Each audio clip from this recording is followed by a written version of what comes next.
the digital era, it's an era whereby technology, it's at the forefront of helping us solve issues. It's helping to augment how we as human beings, we do our jobs. So lawyers are now, they don't have to spend 5 hours, 8 hours doing their research anymore.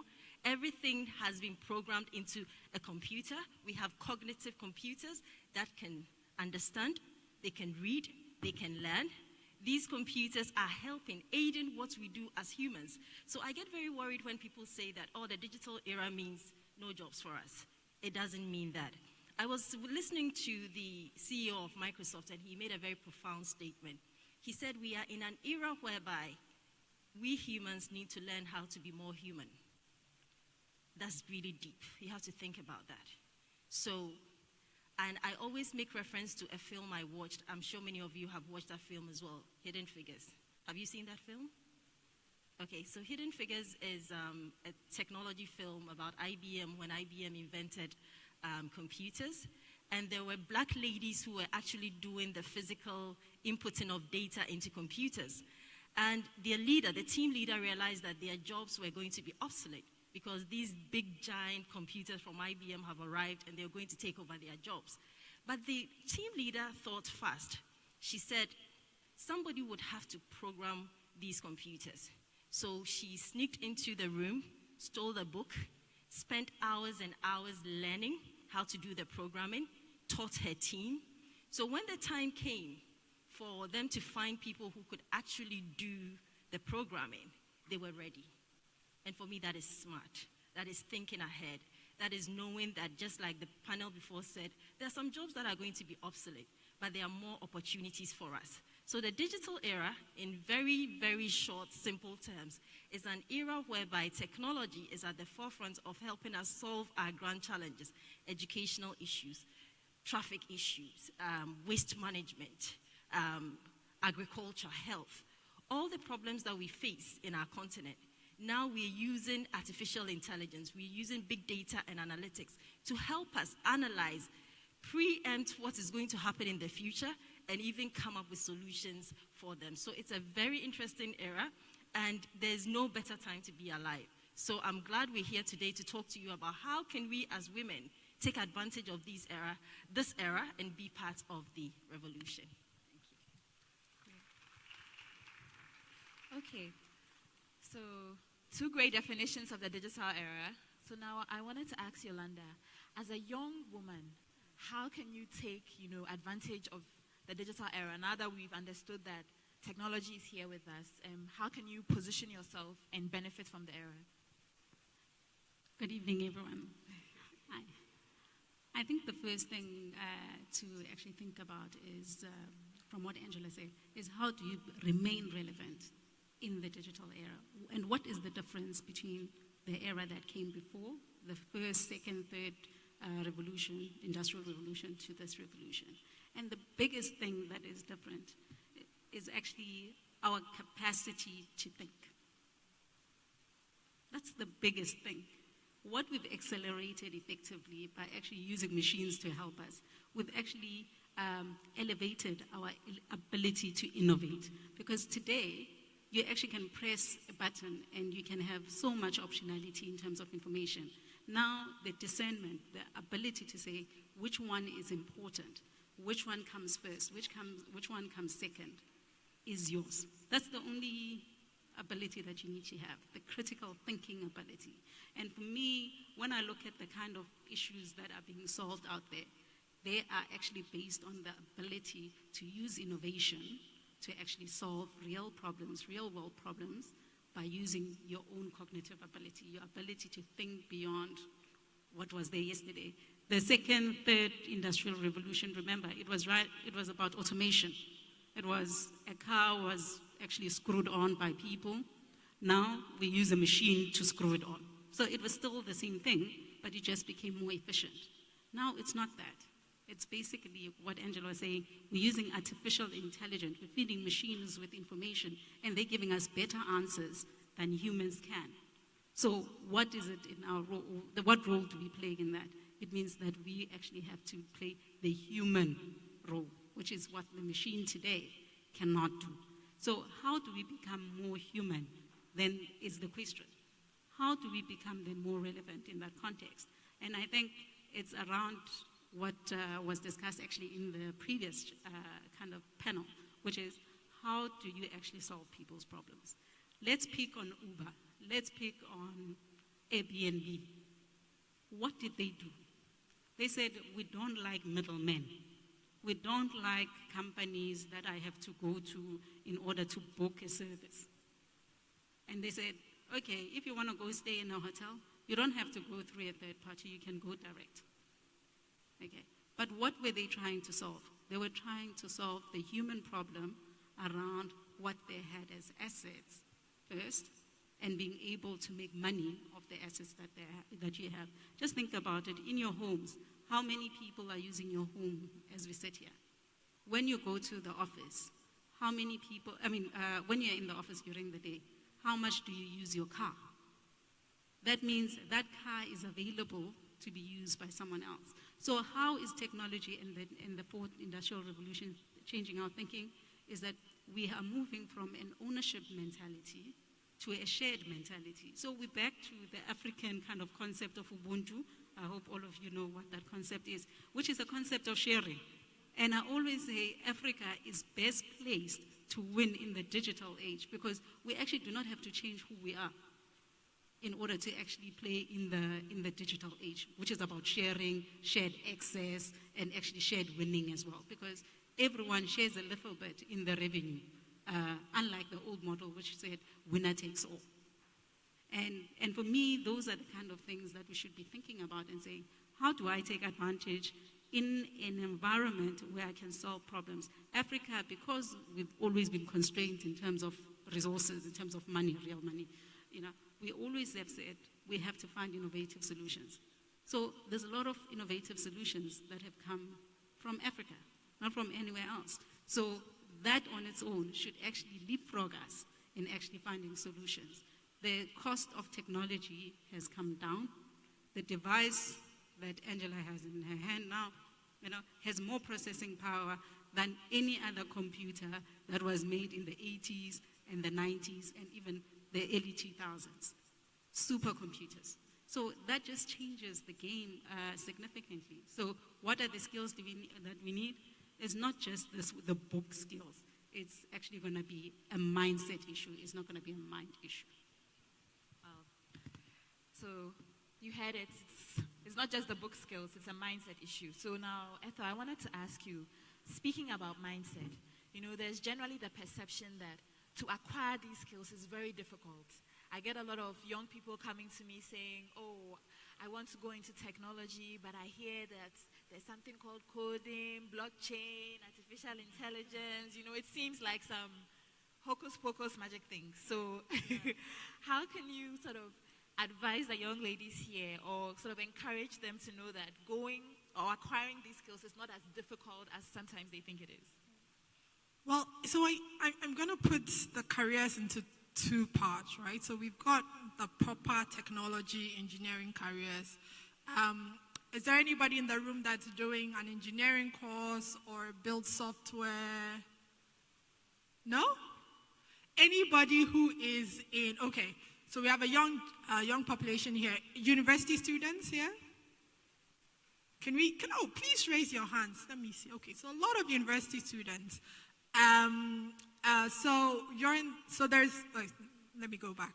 So we're in the space where there are people that might be getting ready to study or are thinking a tech career is interesting for me, and that's one group. And then there are people in different careers who will be technology enabled, right? So now let me address the technology enabled careers, and I'll come back to my nerdy techie people in a moment.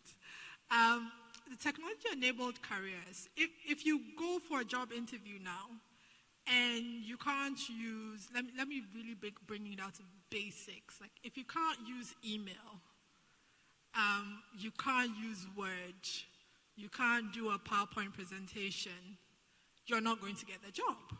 It doesn't matter if you're really, really good in whatever role it is, whether it's PR or marketing or whatever it is. So the careers that you're going into after you leave school are now all technology enabled. In fact, because, again, I'll go back to the devices, because of this device in your hand and because of the internet, we're creating new career paths, new and different career paths. So I remember a time where we didn't have social media influencers, right? If you needed to influence, you needed to either be on radio or you needed to be on TV. If you have dreams of being in I think somebody mentioned PR, so I keep going to PR. So if you have dreams of being in PR or advertising, you can actually, while you are studying, actually either use the internet to network and learn from like-minded people across the world, because now, because of the internet, I've told everybody that works for me, especially the coders and developers, the person who is your competition is not the next person you sat in class with. It's the 14-year-old in Silicon Valley who is building code because of the globalization of the world, really. So now you're in PR marketing, you're studying for PR marketing. You can, by virtue of having the internet, you can start to put together your thoughts, your ideas, how you would do PR differently. You would see, say, maybe there was a PR crisis somewhere in the world. You would write a little piece about how you would have done it differently, put it online, right? It gives you a certain global reach that 20 years ago you would not have had if you didn't go to traditional media, which was TV and radio.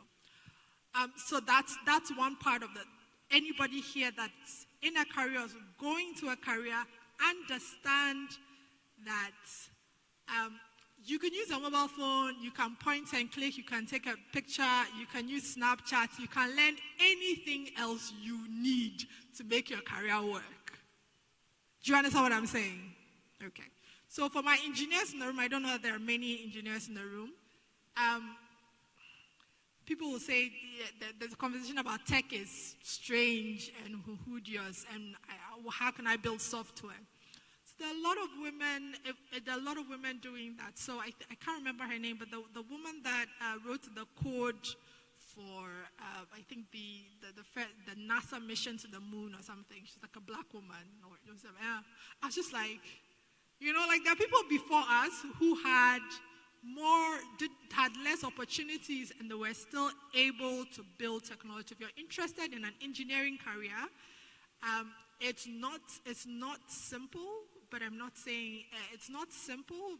I'm trying not to say it's not easy. I'm trying not to say that. But anything that you need to do, you have to put the effort in. But for the rest of you, every career has to be technology enabled. You can start, if you want to go into TV, whatever, you can start your own TV channel in your room. This is what I love about the internet, right? There's so many opportunities. You've got to look into it, and you've got to be able to start. In the beginning, it might be horrible. I have videos on YouTube from a few years ago. They're not nice. But I keep them there, and then there are videos now from this year that are really polished, that really look good. You can start. Technology enables you to start, and then you will get better as you develop your skill sets. Thanks, Ethel. So, Angela, I wanted to ask, there's this big discussion on when we come into a little bit more of technology, which is coding. And I know that at IBM, you are invested in teaching coding to young children, starting early, giving them that skill. And I wanted to find out, why first is it important as an organization to start teaching coding skills to young people? And why do you think, as an individual, that it's essential that coding skills are taught not only to young people, but to everybody? Okay. So I think Ethel made a very important point about technology-enabled professions. In the next 10 years, every job actually started. Every profession has technology infused into it. We cannot achieve a digital economy if the people are not technically enabled.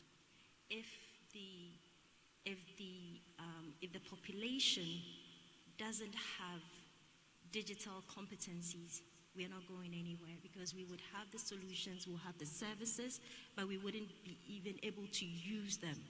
And why am I personally passionate about making sure that we start teaching the very young kids about coding and all that? One of the biggest challenges we have for multinational companies like IBM, Vodafone, most of the multinational companies that we have in Ghana, is that when we come to Ghana, we don't find the technical skills. So I'll give you an example. Let me take our office here in Ghana as an example. We have a lot of very seasoned marketers who can go out there and sell the IBM solutions. But when it comes to giving technical support to the client, so you worked hard, you won an account, you're excited, then the client is facing issues, which you know, and you just don't have the local skills for people to step in at level 1 or even level 2 to help the client. So what we do, we tap into the skills of people who are living in India, in other parts of the world. And guess what? All the money that we make here, I have to send it out to go and pay for those engineers. So when I saw that, when I took over at IBM, I said, no, this has to change. I believe, just like Yolanda said, Africans, we know how to solve our own issues.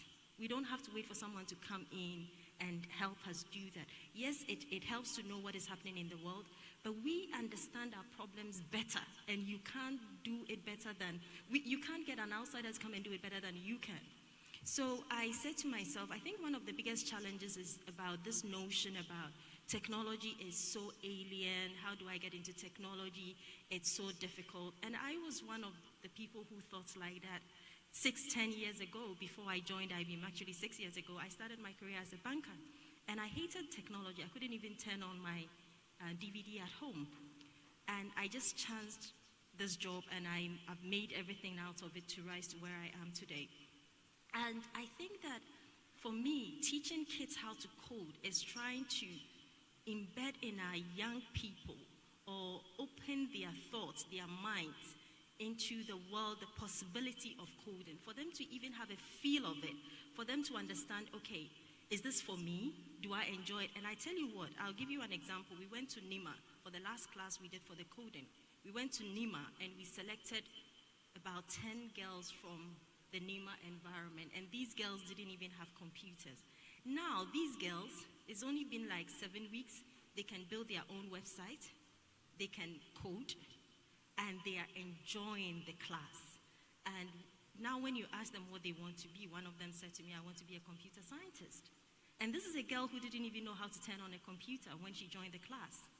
So to go back to your question, why are we doing this? We are doing this because in the very future, and it has already started happening, a lawyer needs to understand coding, because he's going to sit behind his computer and he's going to feed that cognitive computer with information and let the computer now understand, learn, and reason for that lawyer. The doctor is doing that as well. The nurse is going to do that as well. Computer science or computer learning has become part of us. It's like getting a second language now, and you can't ignore it. You don't have to be a perfect person to be able to code, but at least you have to understand what technology is all about. So it's important that we all take interest in it, and it's not difficult. If I can do it, trust me, everybody in here can do it. Because I was so bad, I couldn't even turn on my DVD at home. And now I can sit here and talk about AI, cognitive computing, and it's the future. So I urge you ladies, don't shy away from technology. You can't live without it. Go online. There's so many courses, and you will enjoy doing them. Some of them have been made so much fun that you don't even realize you're learning, but by the time you finish, you're doing your own website. You're doing things that you enjoy doing. If you want to start selling shoes, you can start building your own website. You can go online. IBM has a platform, Bluemix. We teach you how to code. You don't need to come to IBM. You can just have access, go online, and start doing it.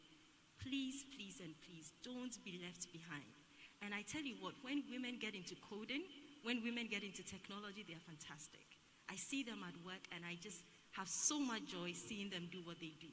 So I urge you all, before you leave here, take our details, go online, just start learning a little bit about technology, and I tell you what, you wouldn't regret it.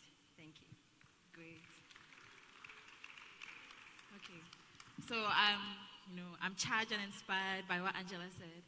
Yolanda, what I wanted to find out is, so there's this big conversation or mindsets about technology being so male-dominated, which is true.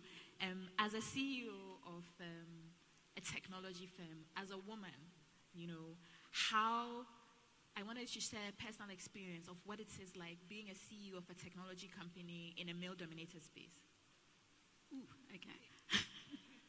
So I think first and foremost, it's not just technology.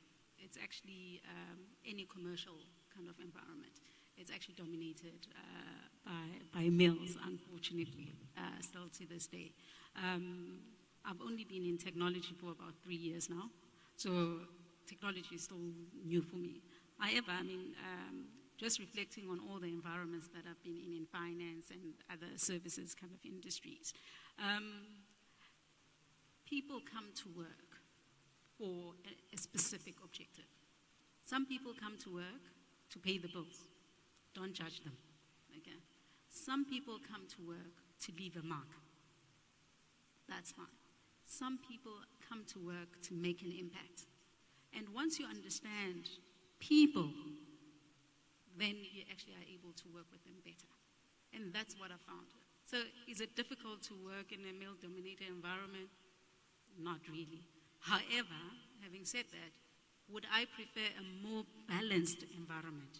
Yes. And the reason why I believe that a more balanced environment is helpful is because it improves, diversity has proven time and time again that it improves overall results.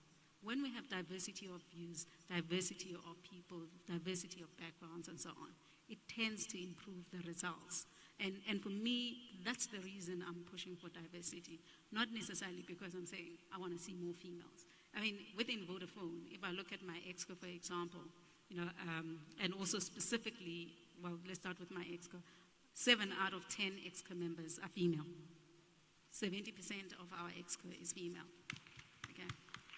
So, and for me, that's an awesome achievement. And the second thing is that our chief technology officer is a woman. The one that was before this one was a woman from Ghana. So it wasn't from another country. It was actually, Patricia was there for years and years and years until we actually decided to give her a bigger challenge, which she's busy dealing with now. And the person, again, that we actually chose to replace her is another female. So can we do it? Can we as women do it? Absolutely. Because this network was built from the ground up by a woman. It was designed by a woman in the main and actually executed on by a woman. So is it possible? Yes, it is. Absolutely. There is no difference for me in terms of delivery between a woman and a man. When I get given targets, when I ask people for delivery, it doesn't matter whether you're female or male. Is there, however, a difference in the attitudes of women versus the attitudes of men? Absolutely. Unfortunately, there is. Men tend to grab all challenges, even if they are clueless about it. Okay? You see it only in their faces once you know them. That, okay, this one, I'm not sure if they're going to deliver or not, But they go out there and they try it. Women actually want to actually depart from a level of competence. So when someone gives me an opportunity, I want to know before I do it that I can indeed do it. So I don't look at it as an opportunity. I look at it first as a risk. What if I fail? Whereas the man actually looks at it and says, actually, I think maybe I can do it. And that's the biggest difference that I see between men and women in the boardroom. And therefore, how I deal with it in the boardroom is also in that context. But I still say I would love to see more women in technical areas of our business. We've got more women now in our finance area, finally. But ultimately, we need to get more women into our technology area as well. Great. That's great.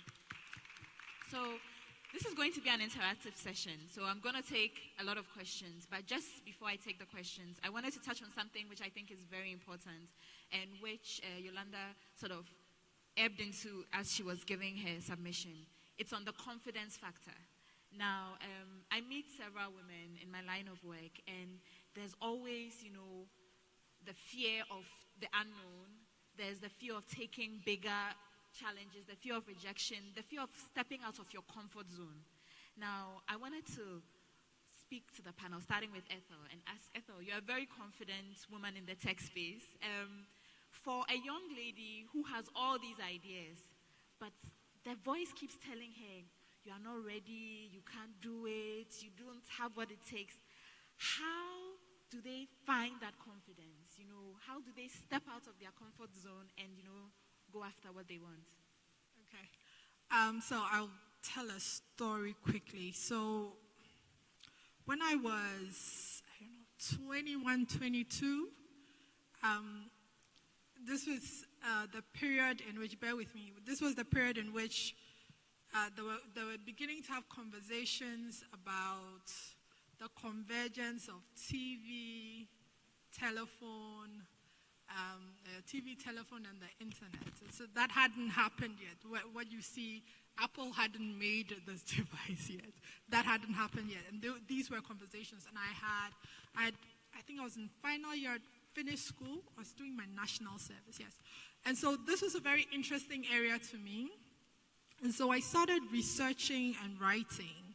So I would research and then I would write like an article and I would put it up. At the time I didn't even have a personal blog, so there was like free blog spaces and I would put it up on these blogs. And then I got this email from some organization, it was like in Benin, but they were inviting me to come and speak, me, 22.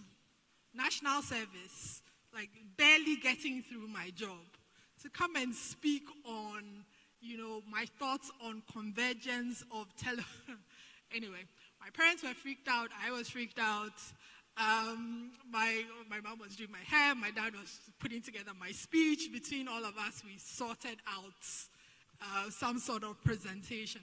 When I got into, I remember it was Benin, right? So I had to fly to Togo and then, fly to Togo and then fly to Benin. And I remember walking into the room and there were regulators. So like the head of NCA Ghana, grown men in the room. And this 21, 22-year-old is, okay, so you have a stage, tell us your thoughts. And I remember thinking to myself, okay, so I swear, I'm just swearing in my head, excuse me, right? Just thinking, oh God, this is like, this one, I'm just going to disgrace myself here right now.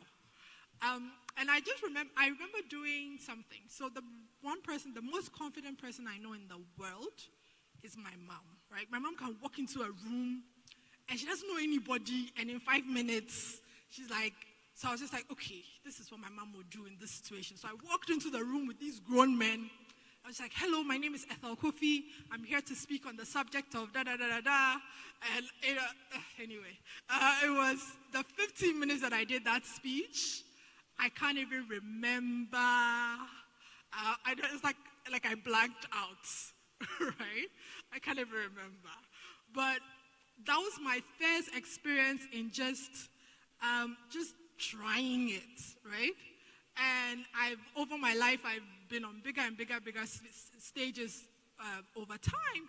But it's just that one moment where I didn't shrink from, okay, I could have said, they got the wrong person. I'm only a national service person. Why would you invite me? I'm not coming. Not told anybody about it, right? So my thing here is there's a confidence in, I think that if you're born and your parents love you and care about you, there's a certain confidence you gain in that. And then there is a confidence in doing and trying, right? Taking one step. Taking that step and go, oh, I didn't die. I did this thing and I didn't die. Right, I can take another step. 2 years ago, my foundation, Women in Tech Africa, launched what we call Women in Tech Week, which is a global event. The first time we did it, we did 14 28 events, 14 countries from Ghana here. When I told my team at the time, my dream was 400 events, 40 countries. They're like, Ethel, you see this kind of behavior you have, right? But we pulled off the first one, and everybody was like, oh, but this thing is doable.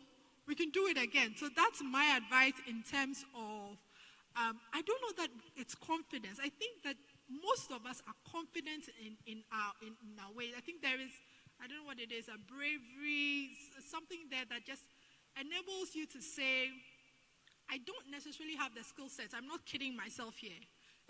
I'm not delusional. I know I don't have the skill sets. But I'm going to try.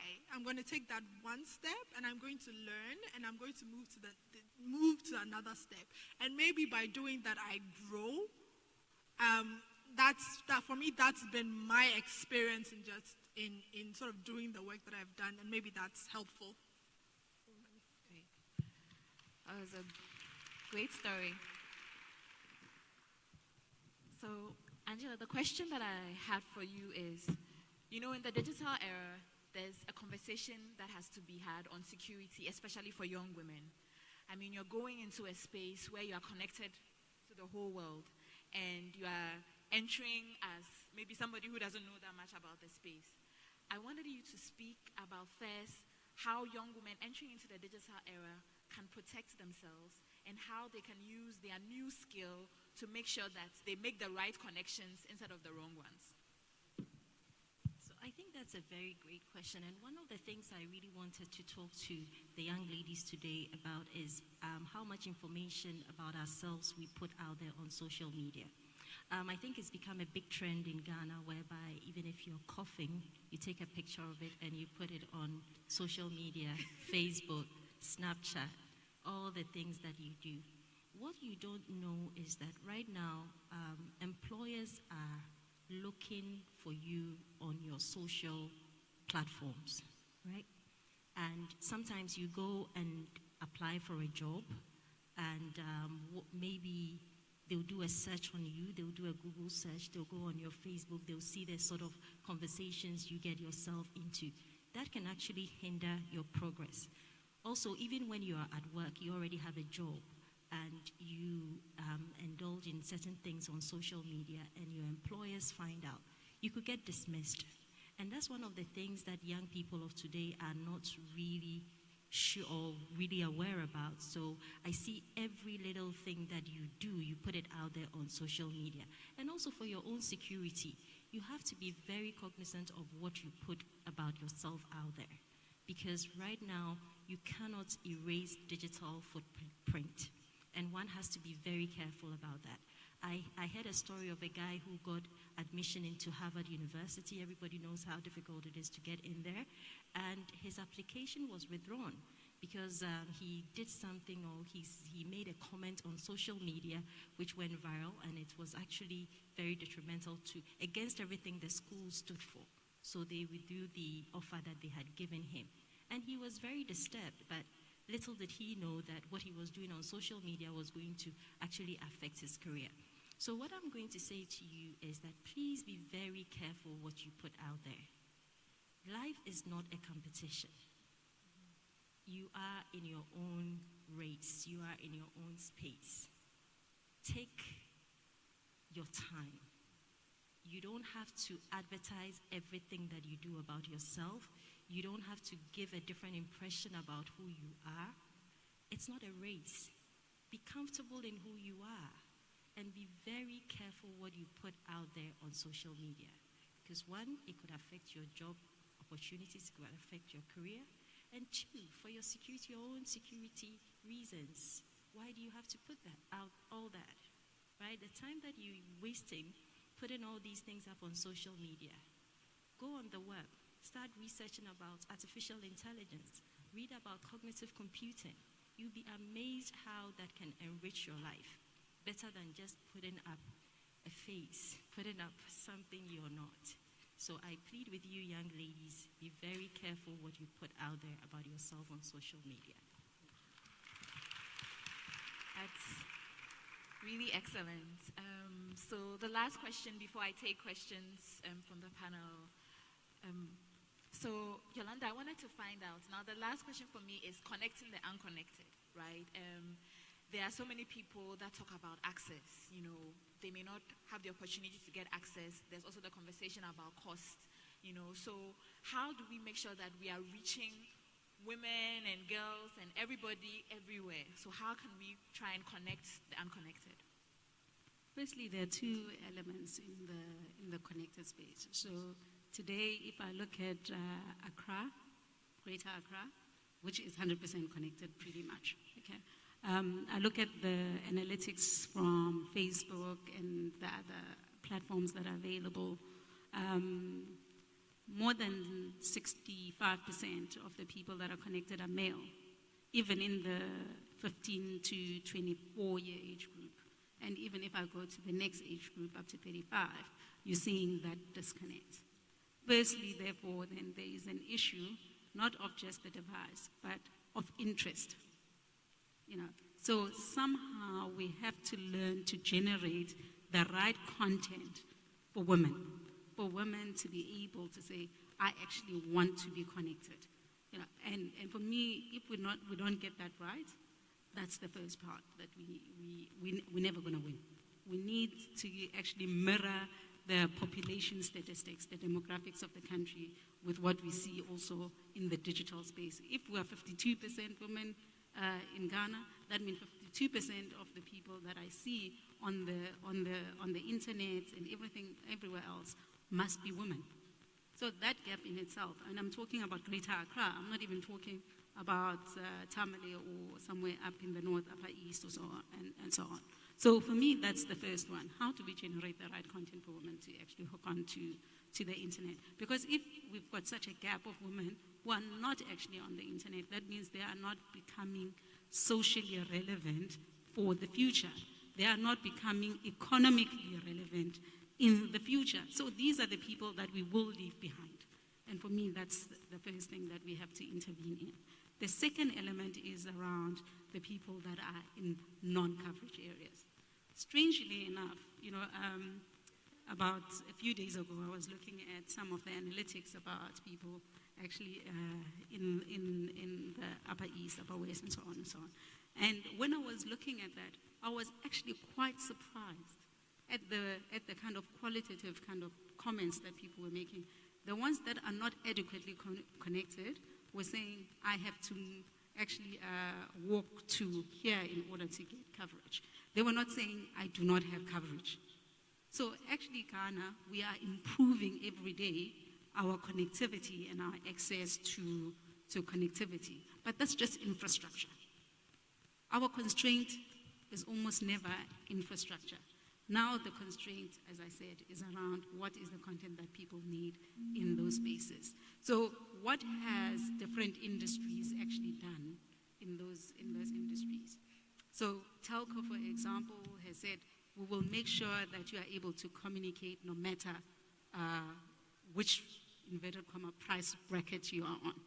In other words, now in any of the telcos, if you have 50 pesos, 70 pesos, you can get airtime in order to actually do something.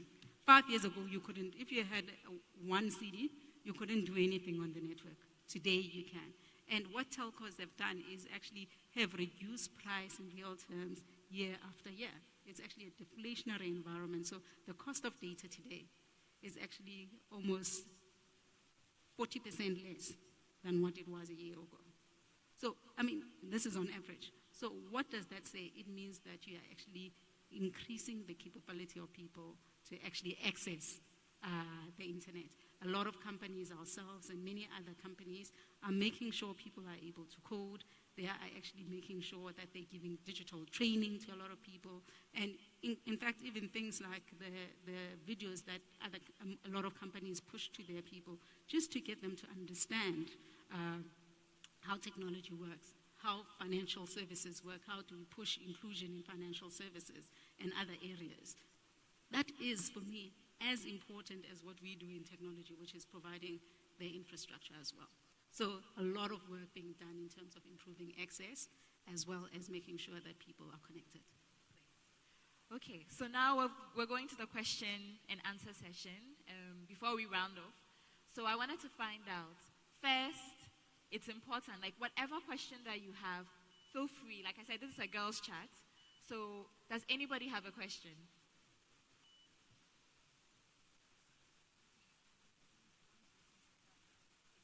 We need somebody to get up and ask a question. Or should I? Nobody has any question. This is an opportunity to ask these ladies about how to get into the space. You know, any question that you have about the digital space, careers in the space, starting something in the space. Don't be shy. Aha. Thank you. Is there a mic or? Okay. I can't see the light. Okay. Yeah. So please, yes. My name is Adam Ajaho. Okay. First of all, I actually really love that young ladies actually try and ask questions, because I don't think anyone would think that you are any less than. I want to ask a question. I want to learn how to code, because I've used the past month learning how to build websites. And I've already built 4 websites, and I'm so excited about it, even though I'm doing it in WordPress. 2 years ago, I told myself that I'm going to have 70% of the businesses that I do online, so that I will be able to work pretty much anywhere in the world that I am. And I'm getting closer there. And I've designed 4 websites that almost feels like a portfolio that I can show other people. And I'm really excited about it. And for me, the next level is to learn how to code. So where do I start, or where do I sign up? Well, let me take like 3 questions so I've noted your question. Let me take 3, then I'll come to the panel. Hello, thank you so much for this opportunity. Okay, so sometimes in summits like this, we have beautiful, successful women sit there, talk to us, and then let's say I would like to venture into your area of work, let's say tech. I definitely need information, some guidance. I read a lot, and I need to meet with maybe, let's say, Ethel or Angela or any of you to have a one-on-one discussion. I try going to your workplace. I get there and I'm told that, do you have an appointment? I'm like, no, go and come. Let's say I try reaching you on social media. This same technology is our enemy. There was this time I tried reaching out to one of you, and then apparently it was a fraud. Someone had impersonated the person, and the person was asking for money before she could create a platform for both of us to meet. But apparently I read deeper, because the person was typing the English in a particular way, and I said, this cannot be who I want to meet. That person won't say this English. So it was later the other trying to impersonate her insulted me. He took offense. So how easier can it be made to meet you people after you have spoken to us? How easier can it be made to get the opportunity to talk to you, have a lot of enlightenment, and see if it will be a good idea to venture into tech or not?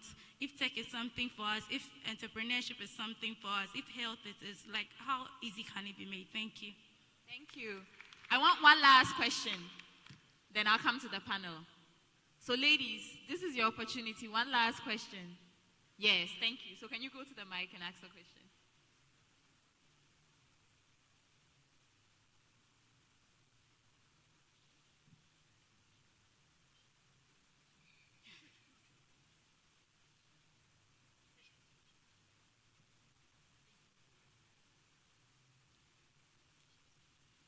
Okay, my name is Stephanie Asari from Central University. When we began, Angela said something about coding. And surprisingly, I'm in level 400 and I don't know what coding is. So if she could explain what coding is into details for us. Thank you. Okay, so I'm going to take these 3. If there are more questions, keep them in your mind. I'm going to start off with just my perspective on 2 of the questions, or 3 of the questions. So coding is simply a language that you use to interact with a computer, right? So when you go to France, you speak French. So in order to get the computer to do something, you give it a set of instructions, right? So the language that helps you to give instructions to the computer to do something is called coding. Simple. Okay. So now, so now we've defined coding. Anybody can learn to do it because it's simply giving instructions, and everybody likes, to be able to give some instructions. Now, there are several resources online to be able to help you to learn to code.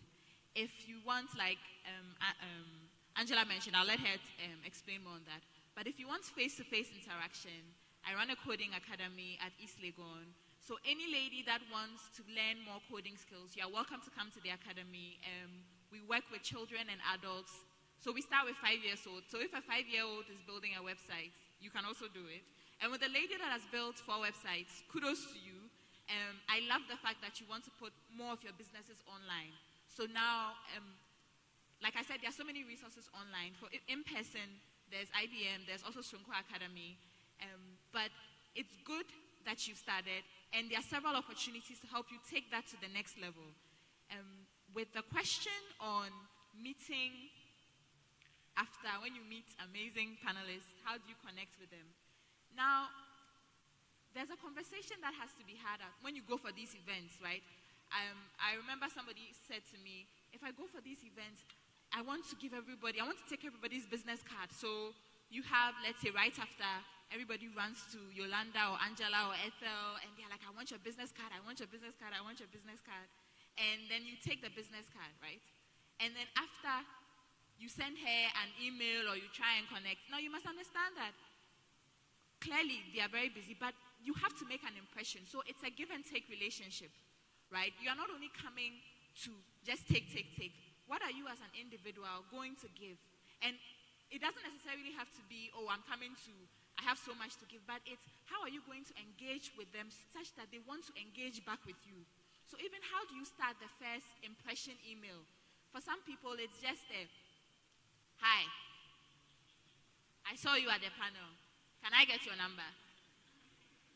You understand?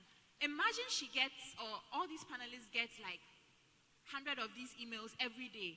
Why would they respond to yours? What would make yours stand out?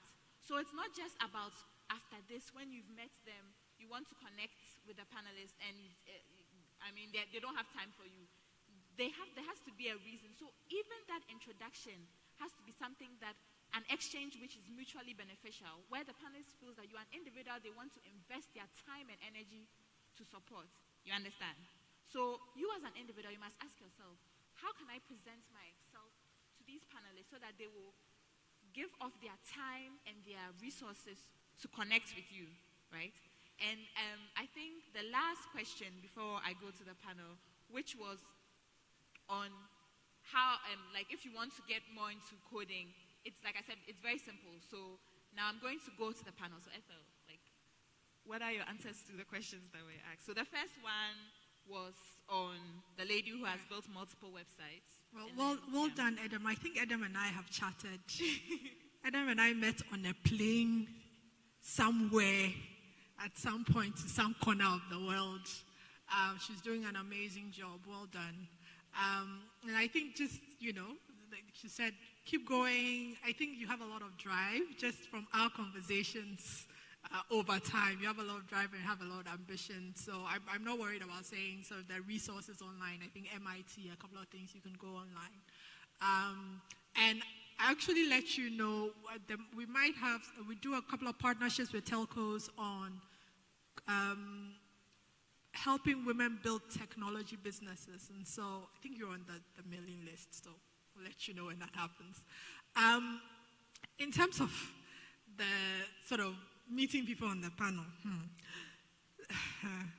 so I get about 150 emails or so per week from young girls like you. It's just me. And then I get quite a bit, and then there's the LinkedIn, and then there's the Facebook, and then there's the Twitter, and then there's the Instagram. So it can get a bit overwhelming. But I will tell you a story about this. A young lady from last year, her name was Huberta, and she just kept, I think she reached out to me on LinkedIn, I think I remember seeing the message. I was like, okay, I'll get to it. So I sometimes set aside like an hour to 3 if I can go through. And sometimes people write, like, Charlie, write a novel. And I'm just like, I'm trying to see the points so I can answer. You get a whole whole life story. Or just like, please just ask a question so I can see. But Huberta did, she reached out. I think the first time I didn't respond, the second time I didn't respond, the third time. So I remember seeing her email the third time. I was like, this girl, Charlie, she's clearly, So I responded and I said, hi, how are you? What specifically did you need me to talk about? So fast forward, then she ended up coming to one of our programs. One of our programs we run with a telco on helping women become technology entrepreneurs. So it's a week of training them on the business, how to develop the product, how to go out and do customer service and things like that, and how to actually build it. And she came for the program. She was like, hi, I'm Huberta.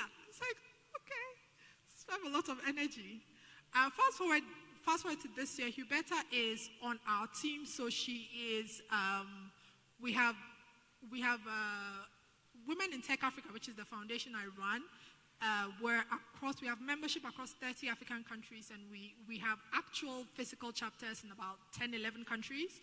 And she's now one of the chapter leads for Ghana, just because she was tenacious. And she kept, so at a point I said, I would love to mentor you, but I need to do it in a structured way. Would you be interested in volunteering as part of, after going through the training, would you be interested in being part? So she was like, no, I can, 1 hour a week, I could do that. She has a day job, right?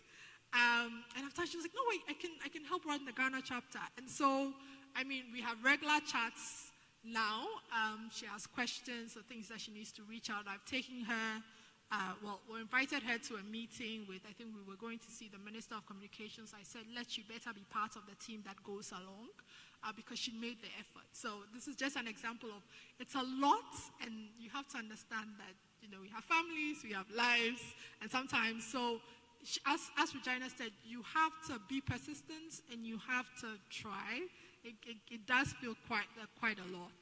And anybody, in terms of coding, anybody that's interested in coding, go online.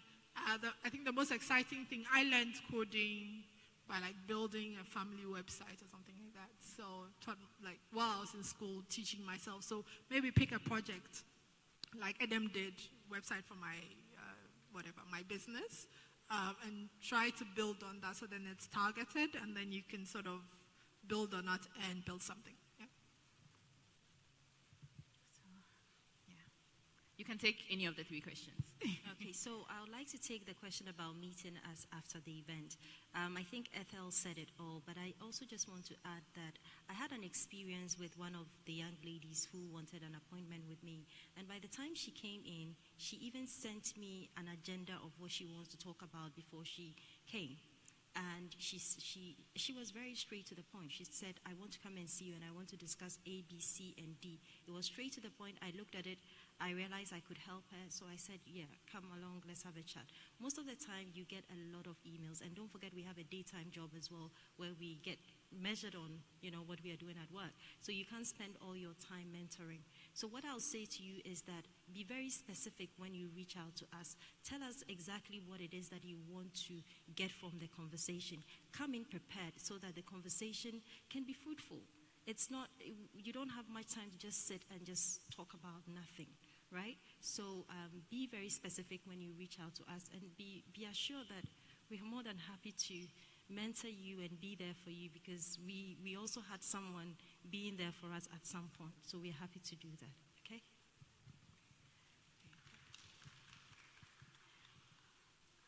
I guess I'll pick up first on the coding, kind of where can I get coding and so on. First of all, you are right here. People can come to you and say, I want to. But there are lots. You just go on Google and just say online training for coding. I promise you there's thousands and thousands of YouTube videos. There's thousands and thousands of ways to actually do it. Vodafone actually has what we call Vodafone Instant School. And within the Instant School, you can go to a coding profile, and then if you go in there and you're a Vodafone customer, you actually even browse for free while you're learning everything that's on the platform. So there's many kind of ways to actually get in there. Even if you use other mobile operators, you actually can still get in on the portal as well. So yeah, try it out. It's really wonderful. I wanted to touch on the people that we meet. A lot of times when you meet ladies like ourselves, it is the first time you actually are meeting us. And you really have no deep knowledge of who we are. You actually only know the story that you've read in a newspaper. And for me, I always ask people, who has made the most impact in your life? 9 out of 10 is not someone you met at a conference. It is someone you met at church. It is someone you met in a different kind of environment. Someone you actually know a little bit, but because you actually taken the interest here. Because you'll find that in your church, there's someone like Angela. There's someone like Ethel. In your church, somewhere where there is a close environment. The value of mentorship is consistency. And the value of actually someone actually helping you, which I call sponsorship, it actually, where someone is genuinely interested in you, it's not just a once-off discussion. Actually, it's proximity. So it is very important when you look at these kind of opportunities, there are opportunities to interact once-off. Hound us all you want. I don't mind how many emails you send to any of us. You can send us 100. At some point, we're going to have to listen to you and actually respond to you. However, you're going to be 1 out of 1,000 that gets to be, what's the lady's name? Jubeta, okay?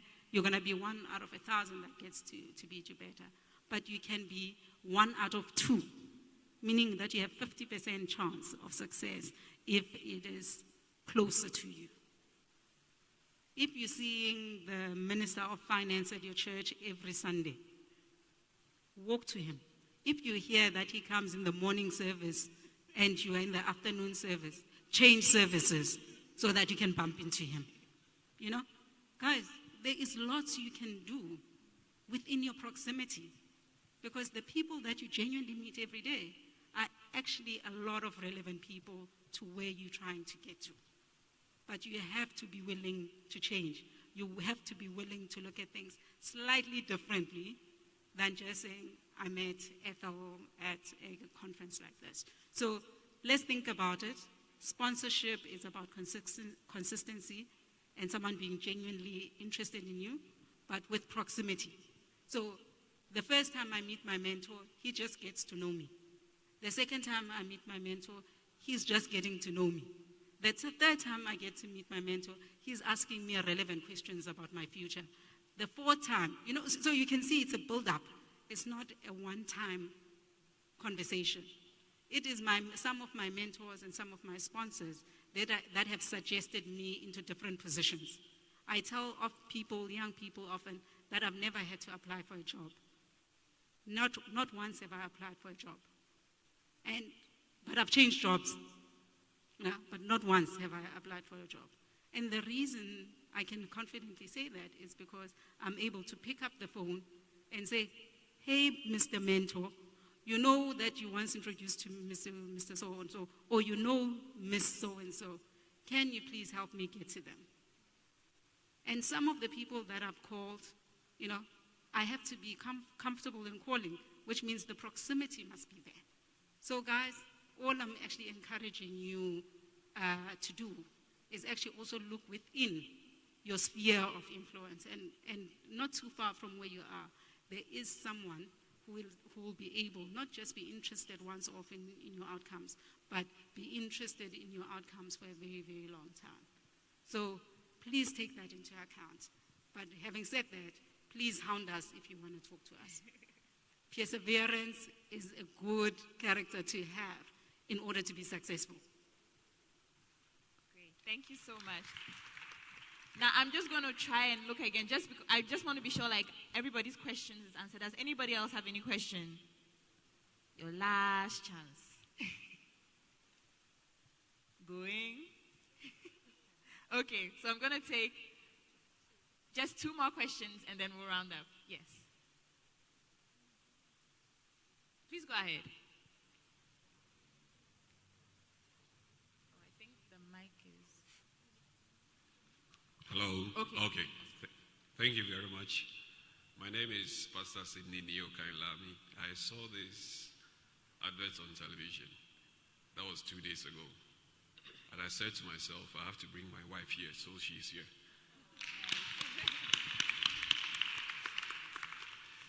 I'm coming from a home. When you give birth to 4, you are likely to get 1 girl. And when my father gave birth to 5, he's having 5 boys and 2 girls. By happening to get married, I have 2 girls and a wife. So I'm only boy in the house. So we see the paradigm shift. And I'm trying to get used to women because my home was all boys and men and soldier life. I have a 4-year-old girl and a 5-year-old.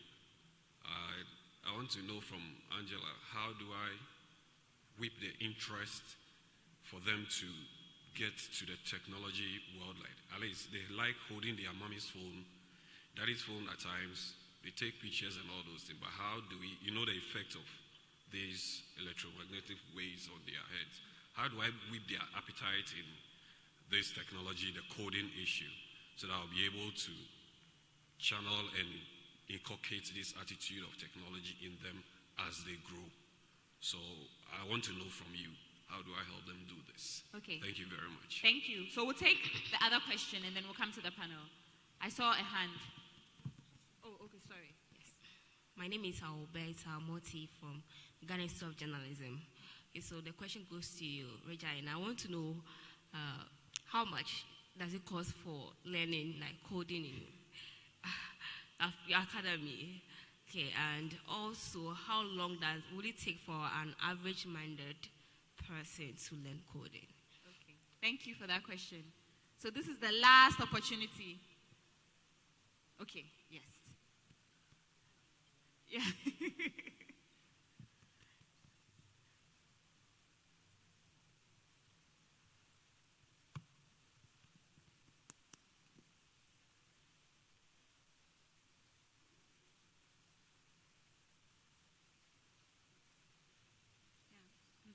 My name is Tatiana Admira from Central University. Angela has spoken about how young ladies can protect themselves, like getting security from using technology. That's the kind of pictures we post on social media and all that. So my question is to know that, is it possible to join 2 careers like marketing, CEO, and modeling? Sorry, I didn't hear the last part. Is it possible to join 2 careers? Okay. Yes, like Marketing and modeling. Yes. Okay. Thank you. Thank you too. 2 careers. Marketing and modeling. Okay. So these are our last set of questions. And I'll now go to the panel. So Angela has like a bunch of questions, but I also wanted to hear from, I'm going to start off with Yolanda and ask you to answer the last question. Is it possible to join 2 careers, marketing and modeling? Absolutely, because your passion shouldn't be devoid of your career. If you actually leave your passion at home and you go into an environment where you're only doing work, you'll see that at some point you become unfulfilled about what you're doing. So you have to look at how do you combine the 2. And I'll give you a classical example. One of the best marketing people, you might not realize this, but is Kim Kardashian. They've built an empire based on modeling and showing off what they do, how they do it. Absolutely staged most of the time, but we like it. We consume it. And they've built even more stuff built on that. They've built clothing lines. The other one has built dolls. And it's not only her. It's Hello Kitty is a brand that we know of that actually has been built out of reality TV. So what have they done? They've combined what they're passionate about, which is maybe fashion and other areas, with being sustainable in what they do. I mean, there are other people, you bring it into different kind of contexts outside of modeling, where people actually have done it in real estate, people have done it in so many other areas. But you must be willing to experiment. But you must first be passionate about what you want to do. So if you're passionate about it, don't lose it. Find ways to actually enable it through other mechanisms. Your passion must be at the core of who you are. There are times when you can walk away a little bit from your passion, but always come back to the center so that you are always truly happy about what you're doing. Otherwise, you'll always feel like you've changed your own life. Thank you so much. So, Angela, I'm going to go to you with the first question. The gentleman asks, how do you get children engaged or wanting to learn to code? How do you build that appetite in them? Okay, so I think first of all, I would like to say a really big thank you to the young gentleman for bringing your sister and encouraging your wife, your wife rather, and talking about your sisters and promoting women. I think that is really good. So thank you so much, and I think we should all clap for you. So to your question about trying to encourage your 5-year-old to code, I think Regina made a profound statement here that for her, she starts very young. With IBM, we start from 15, 13 years, and then we start training them. But if you see somebody like Regina, she has a class, so you could take your child and don't force the child. Just allow the child to go run around, and she knows she'll be in he or she will be in very capable, will be in very capable hands. So I think you should connect with Regina after this, and you can learn a little bit more about introducing your 5-year-old to coding. It's also at home. I think you should also try and get maybe an iPad or games that will help them start thinking about technology. There's so many games. If you go online and you Google it about coding, introducing young kids to coding, a lot will pop up. So do that, and I'll also give you my details. If you need any more assistance, please don't hesitate to reach out, and I'll be able to help you. Great. And Angela, while you still have the mic, I wanted you to do the second question on the security. The lady asked about when you put stuff on the internet, how do you, to touch more on the security part that you talked about? I think it's pretty simple. Just be careful what you put out there. What you're putting out there, is it something you're proud of? Is it something that you think can affect your career? Think through what you do. Don't just be very quick to just put anything and everything on social media, because once you leave a digital footprint, you can never erase it, right? Be careful the sort of conversations you get involved in, even if it's not started by you. I think recently we heard about a Nigerian woman who was arrested in Ireland for sending or forwarding something about a video about molesting a child. And basically what she was doing was warning people that, look, this is what happens when you leave your child at home with your nanny or whatever. But she got arrested because she shouldn't have forwarded that video at all. So we need to be very careful the conversations we get involved in, the sort of chats. We have to be careful the pictures we put out on social media, because once you leave a digital footprint, I'll say it and say it again, you can never erase it. So just be careful and make sure that you just don't expose yourself too much. Great. Thank you so much, Angela. So I just wanted to touch on the two questions and the question that was directed to me on getting children to code. So I have a 1-year, 3-month-old baby, and she watches YouTube videos. There's this channel called Chuchu TV. And now, when she's learned how to scroll with her finger. I don't know how she figured that out, But what's interesting is, if the video stops, she'll take my hand and then use it to move to another song that she likes. So, this is Generation X, Children are connecting with technology. I'm always watching her, and I'm amazed at what she's doing online. I just have to now put a password before she goes to do some things, Maybe go and like some posts on Facebook. But for us working with children, there's an early on curiosity, right? And you need to create an environment to let that grow and to let that thrive. Back in the day, parents would tell you this is what you're supposed to do based on their definition of what success is supposed to be. But now young children have so many questions. And luckily, the technology can provide answers. So it's not like about forcing the children, but it's about giving them that space to just explore. So the child is discovering what they like because they are discovering the world at the same time. And for us at the academy, that's what we do. We provide that space. And that's why we start early also, so that we can guide their curiosity in a positive way. We can sort of take what they are interested in and show them how to add technology to it.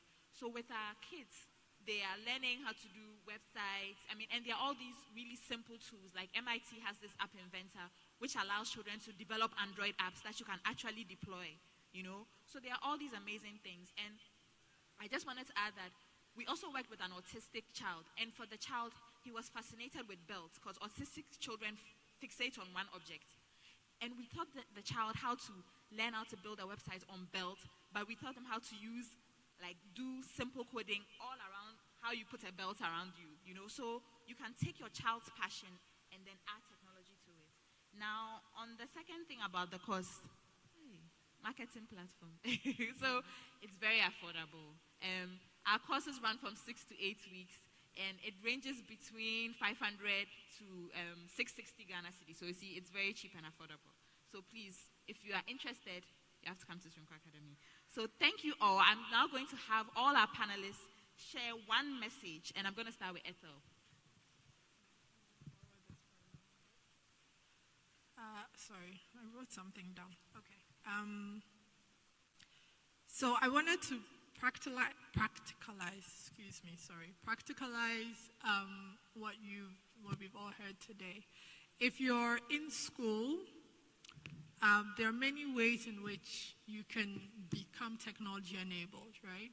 So a lot of ways is, if you're interested in something, a lot of people say, I don't know what my passion is, I started out by if there's a little interest in something, I'll go online, I will gather information, I'll figure out what I like and not like about it, and then I'll go to the next level. So technology is a really great place for information gathering. Technology is also a really great place for brand creation.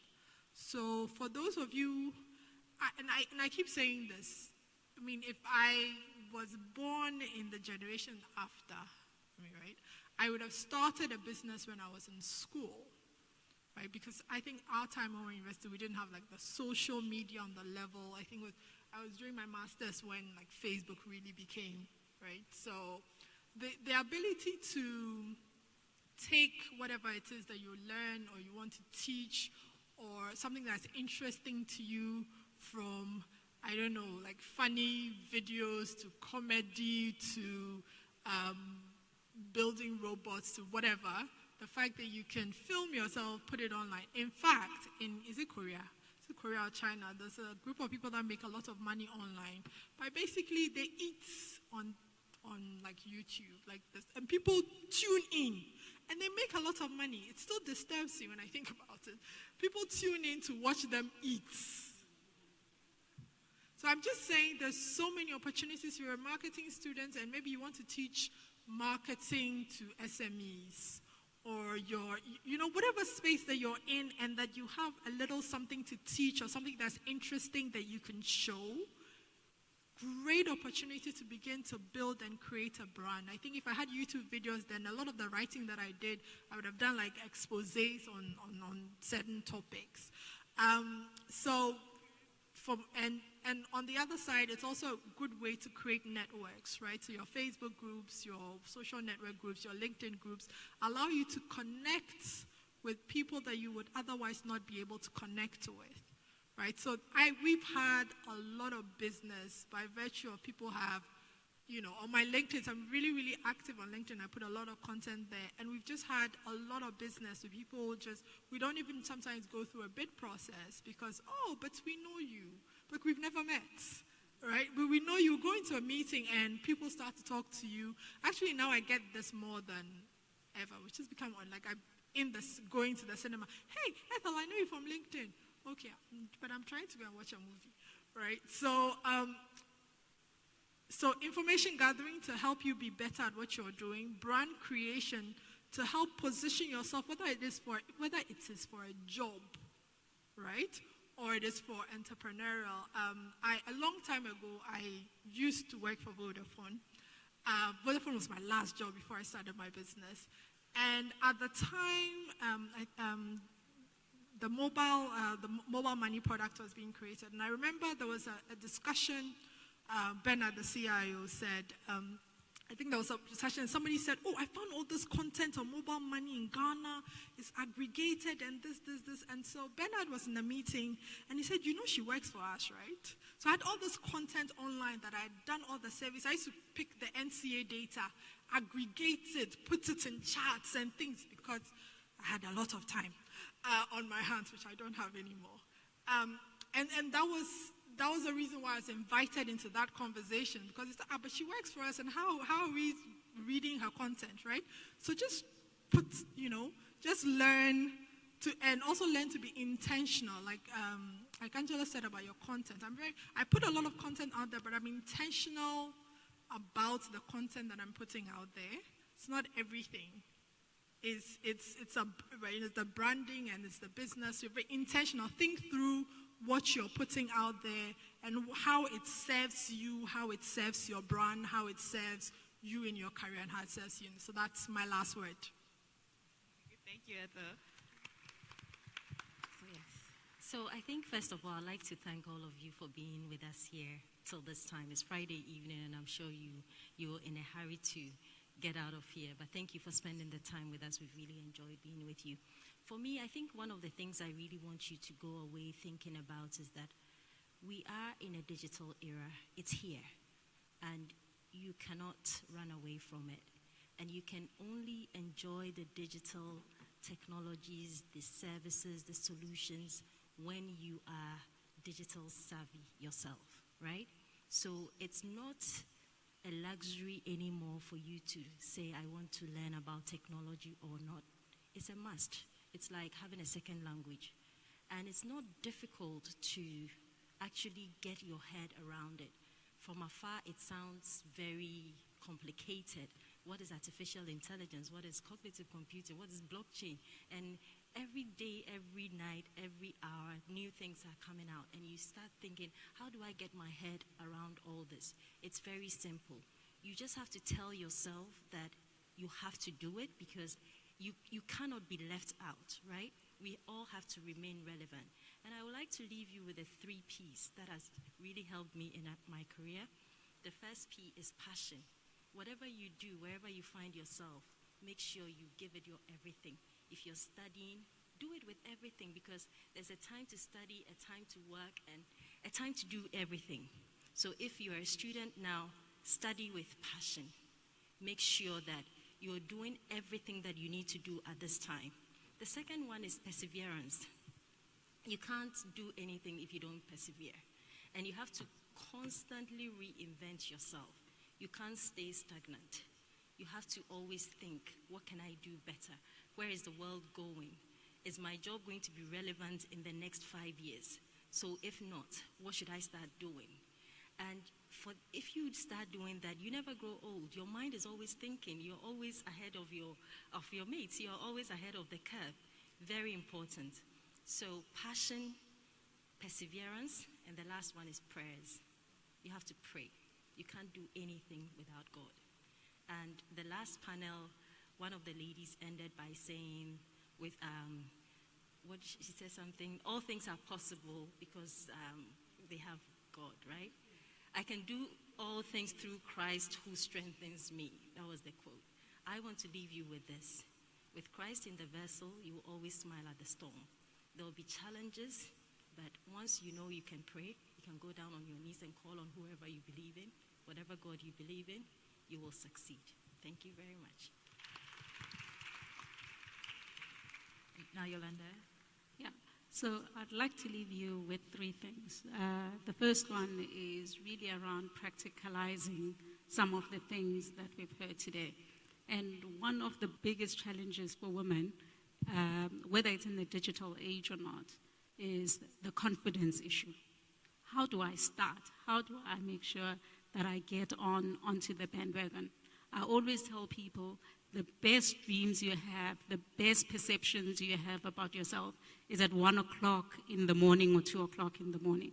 How many of you wake up in the middle of the night and think about nice dreams, about who you want to be?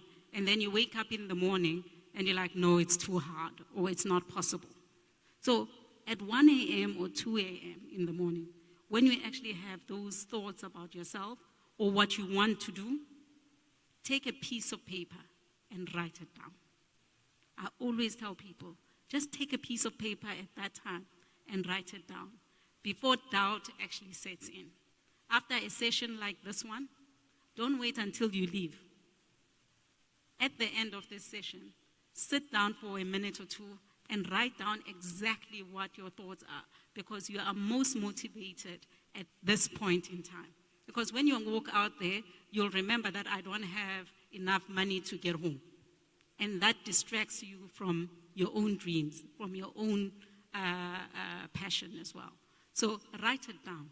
So that the reason why you write it down, you want tomorrow and the day after tomorrow and next week to remember what you actually think genuinely of yourself, outside the sort of influence of third parties and other people. And when you actually keep on seeing what you've written, it actually starts bothering you that you actually have done nothing about it. So I've used that trick for a very long time to push myself, because even people like me who have become CEOs, have done all sorts of other things, there are times when we lack confidence. There are times when we actually have to push ourselves to actually say, Yolanda, you've got this. You have to get this. So, and the only way I do it is actually by committing it on paper and actually keep on reminding myself that you haven't done this.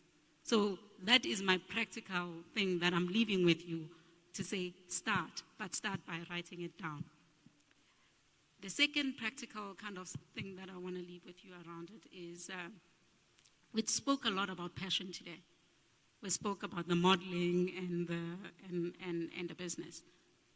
Just remember that in order to make a living and pay the rent at the end of the day, as the previous session actually spoke about, the bills don't smile at you. They come irrespective.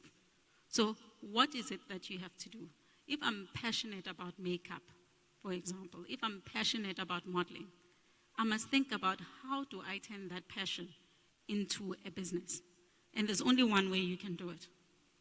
Any one of these things, there's only one way, is to turn your passion or your interest into a service. A service other people can consume. Other people consume services. They are not consuming your interest. Your interest is yours. If you don't turn it into a service, it will always be an interest. It will always be just a passion. So if you want to combine things, if you want to actually do things, just always think about, how do I actually turn everything that I'm doing, I'm passionate about, into a service? And in so doing, you will create the kind of future that you want for yourself. The last point I really want to make is, we spoke a lot about security, and personal security on the internet and the profiles that we put out there and so on. I want to remind everyone that whether we live in a digital world or in the real world that we live in today, as we sit here, there is absolutely no difference in terms of the value system that is required. Respect is still respect, whether you live in that world or in another world. I know it is easier to comment on someone's post and say something derogatory when you don't know them, and also when it's just something that you text quickly. However, just think about it. When you're actually giving derogatory kind of comments to someone who is your mother's age, would you do it in real life? Ask yourself that question. When you make comments, would I do it in real life? The value systems between digital and real physical world does not change. Integrity is still integrity. So, and those are the messages that I want to leave you with. It's not, I know there's a lot of what people call fakeness that happens in the digital world. But guys, the people that are going to be able to stand the test of time are people that are true to themselves, are true to the value system that we have in the real world.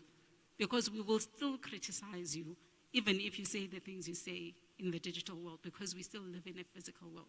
So our value systems should not be compromised as a result of us now being able to think with a phone in our hands. So those are my parting shots to you guys. I encourage you all to live more in the digital world. Try out new things. Digital makes it easier for us to try out new things. It's lowered the cost barriers to do more things. Go digital, try out new things. Go to YouTube, try out new things. Ask stupid questions from Google. How do I build this? Or how do I learn a different language? It doesn't matter what it is. Try something new every day, and you'll find that you constantly are improving yourself. And by improving yourself, you're also improving the lot of other women in the country as well. So thank you very much. Thank you so much, Yolanda. So we've come to the end of the panel, and it has been an inspiring session. I have learned so much from the ladies. I was just nodding my head like an agama lizard because they really were speaking to me. I just want to say, I hope that you take all the takeaways that has been shared on this panel. You know, you can go to events, hear panelists speak, and then, but challenge yourself today. Say, today I'm going to take one of the takeaways that I heard here, and I'm going to act on it. I'm going to walk in here, have left with one nugget, and then do something about it. So that the next time, when you come, you can also share that, oh, I came to and listened to a panel, and I decided to do this. And remember, with digital, it makes things easier. So ladies, don't be left behind. Come into the digital world, and your lives will be transformed. Thank you all very much.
South Sudanese. I live in the camp in Kakuma 1, and I'm in Monchapel Girls Secondary School. I just want to work hard to take my mom out of this kind of life that we're living, and also to have a better life. When my mom found life was difficult, and with all the wars and all the insecurity that was in South Sudan, she had to move us all through. In spite of the difficulties we've gone through, I want to inspire others. I want to leave a legacy. I hope to be a neurosurgeon so that I can help others. That's why I do it Loko Loko.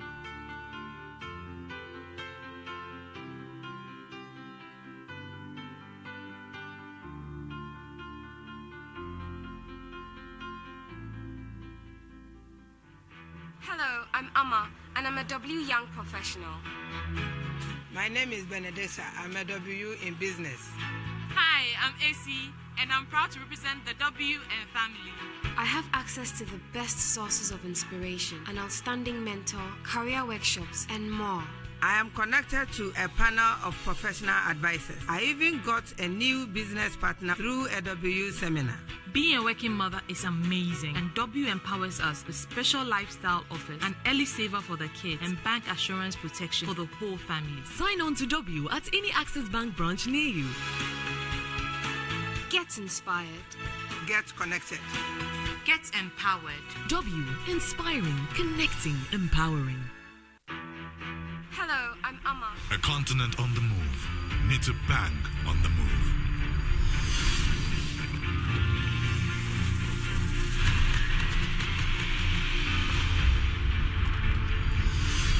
By continually evolving to deliver greater speed and superior value.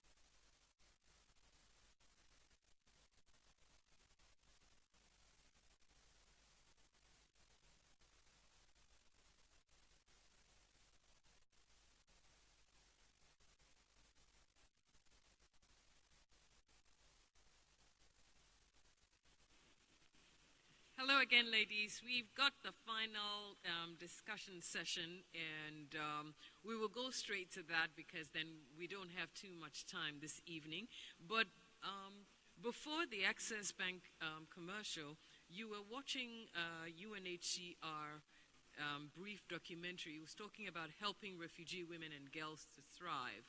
They actually do have a stand outside. You can donate today. You can also use MTN mobile money to do that. You can dial *170 and hash, and you can just follow that, and then you can donate some money. You can visit the UNHCR stand there, and you can probably put some change in their box just to help refugee women and girls. There will be HIV screening tomorrow morning at 10.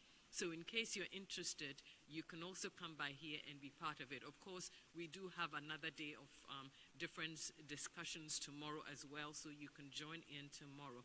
But right now, we're going to talk about the women's power to influence and impact. We have a life coach and the CEO of DKD Holdings joining us today.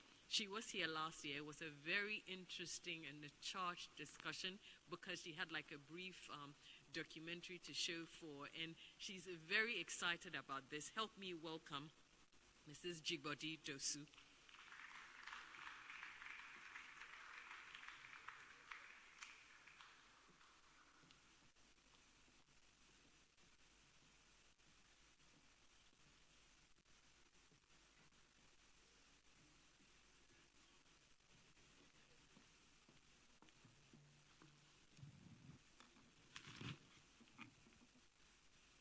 So a hearty welcome. Sorry for keeping you waiting all day, but you look, I'm looking for the word. Let me find a dictionary. You look amazing. It's good to see you. Always good to see you, Doreen. Yes, definitely, big sister. And of course, we'll just let you just roll into your session because we don't have too much time. Yes. We're not going to rush you, but I know that you can do this in your stride. So you can just pay attention and then start, jotting down your questions, and then we can roll, right? Yep. Good evening, ladies and gentlemen in the room, the few of us. I have enjoyed today thoroughly. If you enjoyed today, and if you enjoyed all the sessions, if you've been in all or you enjoyed one session, show a clap. I think the organizers, Teresa, we have to give you a standing ovation. Please, please, please, please, please, rise up and it doesn't matter how many we are in the room. She's been awesome for organizing this. I think Yolanda said something. Sometimes you think that at our level, we are not human, but we are very human and we learn a lot. I want to take it from the last conversation, and this is what I want us to do. In the last conversation, we heard something about confidence, and I'm very passionate about personal impact and influence, and you'll be able to hear. And today, the whole day, we've been hearing about determination, being different, and being confident. One of the key things about being confident is being able to take the front seat. So for all the ladies in the room, you have to move into the front seat. And then the other ladies move into the seats in front of you so that we have a very intimate session. So show that you are confident by moving closer to me, and let's have a very intimate session and use that to stretch your legs. And you'll be very alive for my few minutes of sharing to you. So influential women, clap. Okay, now, just as you're getting seated, a lot of things were running through my mind when the ladies were asking questions there was a lady that asked about the fact that they always want you can move into the second row. I didn't mean it has to be the first row. Just second row is good enough. Somebody asked a question that how do we get to meet the experts? And I think they gave you so many different options. But one of the things is that such an event is an opportunity to meet a lot of the experts and get to know. And I think one of the things that Yolanda talked about was proximity. So always tell your friends that when something like this is happening, you don't miss it. Because some of us, we leave work. I mean, my two sisters, Patience, Abiola, came in. She was a speaker this morning, if you missed her. I mean, every part of her session, I've tweeted and made so much noise on platforms with what Abiola said, because I'm learning so much. And they are here. So we still learn every day, and I want you to remember that. I have a few minutes to talk to you about influence. I guess my team will roll the slides for me, so I don't need a PowerPoint. First thing I want to share with you is this. It was talked about earlier. If you want to be any kind of person that makes personal impact, and personal impact is just being able to have the ability to use your humanness. We've just moved from digital age into the real world. What I like about what I do is, whilst the digital age focuses on technical skills, I focus on a skill that is universal, which is soft skills. So the first point you need to remember is wherever you're going and whatever you're doing, you need to set your intention. So my question to somebody in this room is, you came here today to probably learn how to be a better person. And you know why I'm saying what is your intention? Because I did a meet and greet this afternoon. I engaged a lot of people. And one thing I found out is a lot of people came here today, but they were not really sure why they came and what they wanted. But the first thing you need to have when you want to be a better you, look better, feel better, act better, communicate better, is to understand your intention. What is your intention? Just your idea. So every industry has the way they look, the way they act, the way they behave. Every industry. So depending on you being a student or you being a working person, what intention do you have every day when you wake up from the bed? You have to decide, I'm going here, I want this, and these are the things you do. And all intention simply means is pre-planning your life every day. So when I'm going somewhere, I know where I'm going the night before. So I set my intention that this is who I'm going to meet. This is who I'm possibly going to meet. I'm prepared, I'm deliberate before I go. So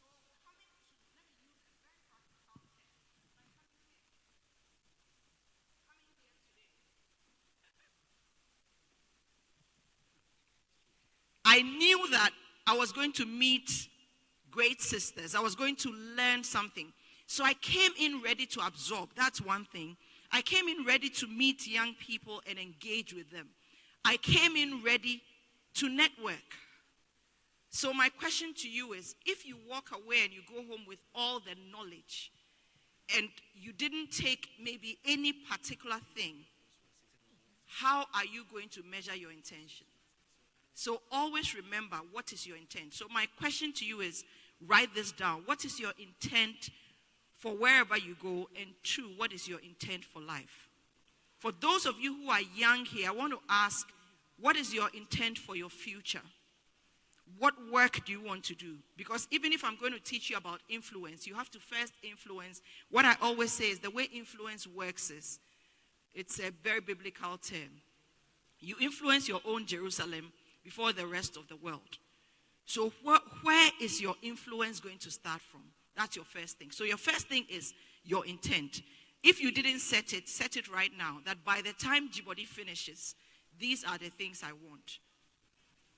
Now, real thing, a woman's influence. How are women wired? How are we structured? And let me just show you. There was a research recently by a group called the Haim Group, and it talked about the way women are different from men and the way women can use that to empower each other and themselves and their businesses. And I thought it was very interesting. And the research basically said that men are focused on team sports when they start as boys. Women are wired or are focused on process, play, and relationships. So let me give you an example. A man from a childhood, because of sports, and this is not the exceptions because we have women who play sports, but I'm talking about generally. Men are trained to be able to be competitive. They are trained to take risks. They are trained to make decisions.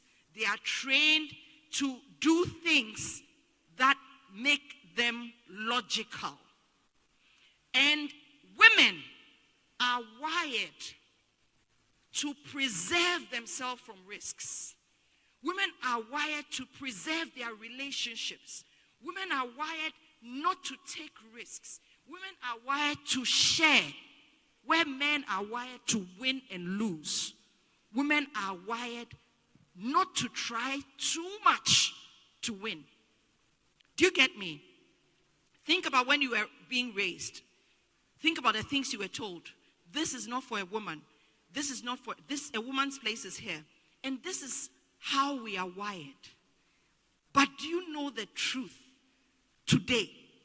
And that is what takes me to my next slide.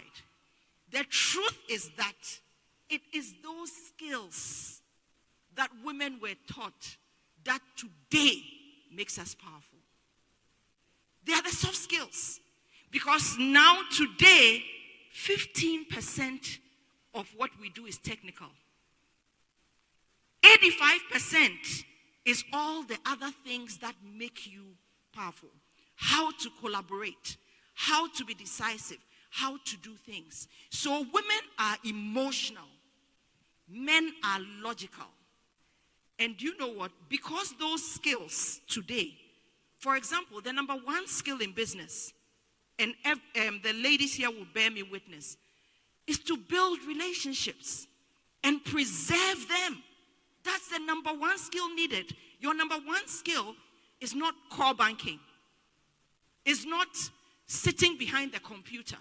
It's building relationships. And women were taught that. So actually, from that research, what was supposed to be a negative is actually the power we have.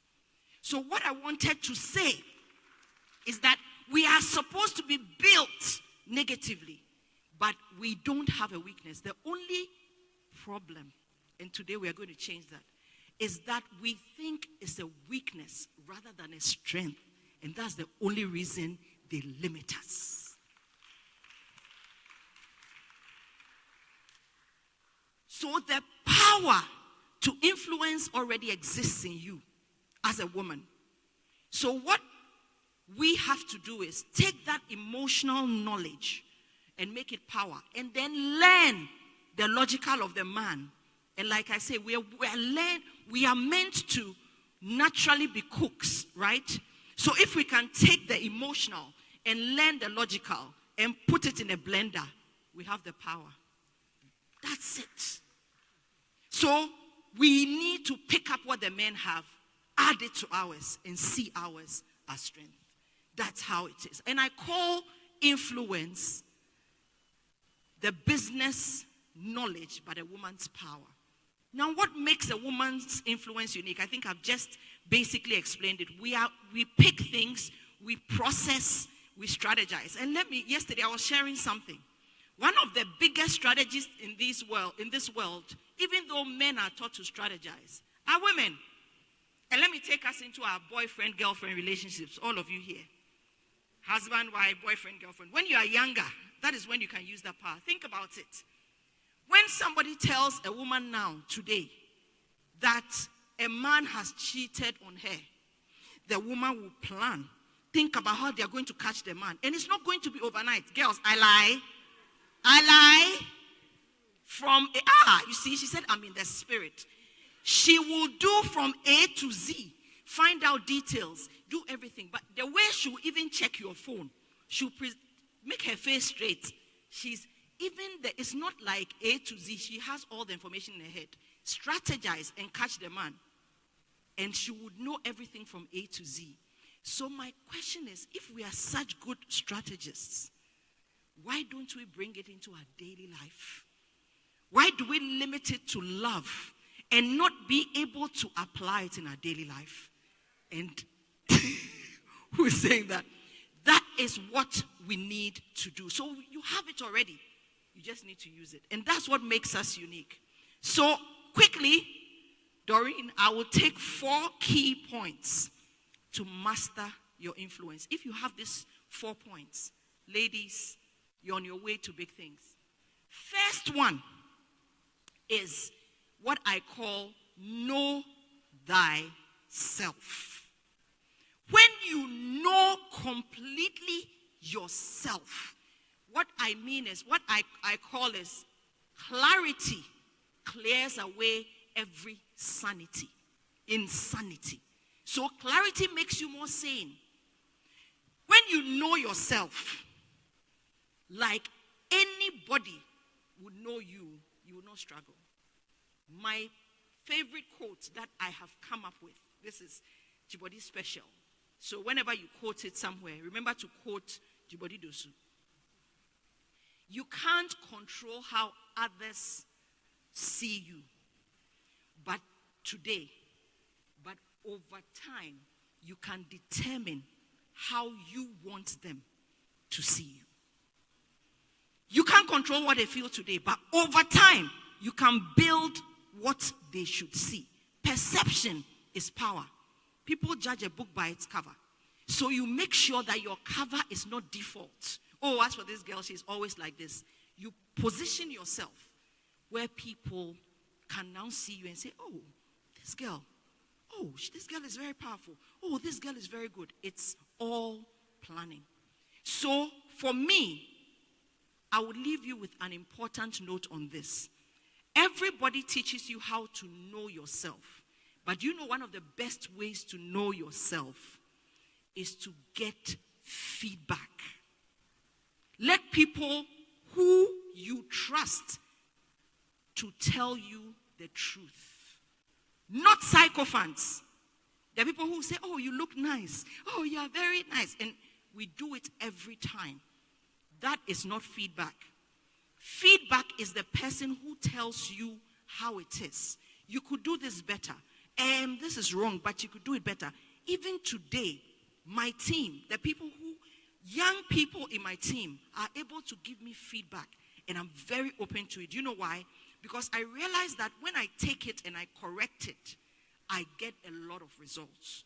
So ladies, knowing yourself is first finding out who you are, where you want to go, what you want to do, and the things about yourself that are working, because your highlights are what you need to shine.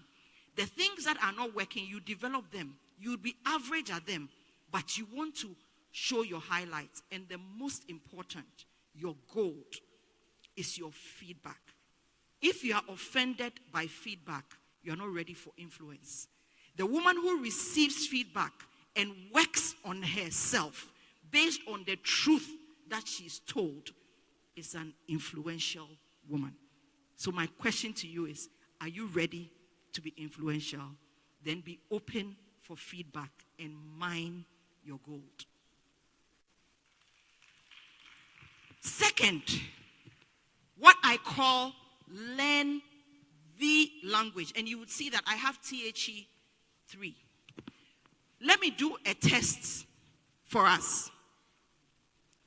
Before you move the slide, my question is, when you get to a place, what is the first thing that people see about you? First thing. What is the first thing that people observe before they talk to you? They see your look. Abiola has said it. They see your look. One. What else will people notice? What is okay, let me make it easier. What is the first part of your body that people look at? Your face. Anyone else think somewhere else? Okay, so let's try again. General, I walk to you face to face. What will be the first thing? Face. Okay. So, would you be shocked if I tell you that face is the third? The first place that people see when you walk to them is your hands. Let me just do an exercise for you and see whether you would understand what I mean. Imagine me walking to the stage like this.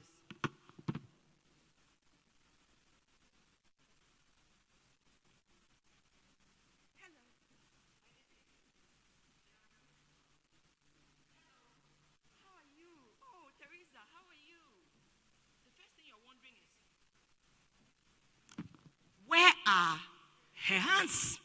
I lie. And you have never thought about it, but for body language, the first thing for trust are your hands. The second are your eyes. And the third is your face.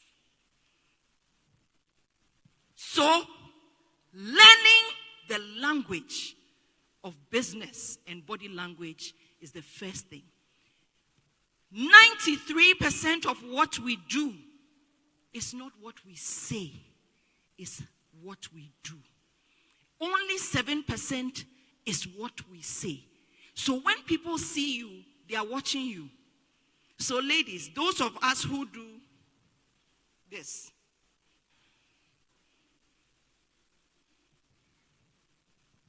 and somebody walks and you roll your eyes, you've had a conversation. As soon as you move any part of your body, you've had a conversation. So what you are doing is very key. So let me give you some 3 points. The frame of your face is the first thing that people look at. Is the second thing that people, third, by your eye, your cheeks, and your lips. First your hands, your eyes, your cheeks, and your lips. Your eyes must look directly at the person you're speaking with.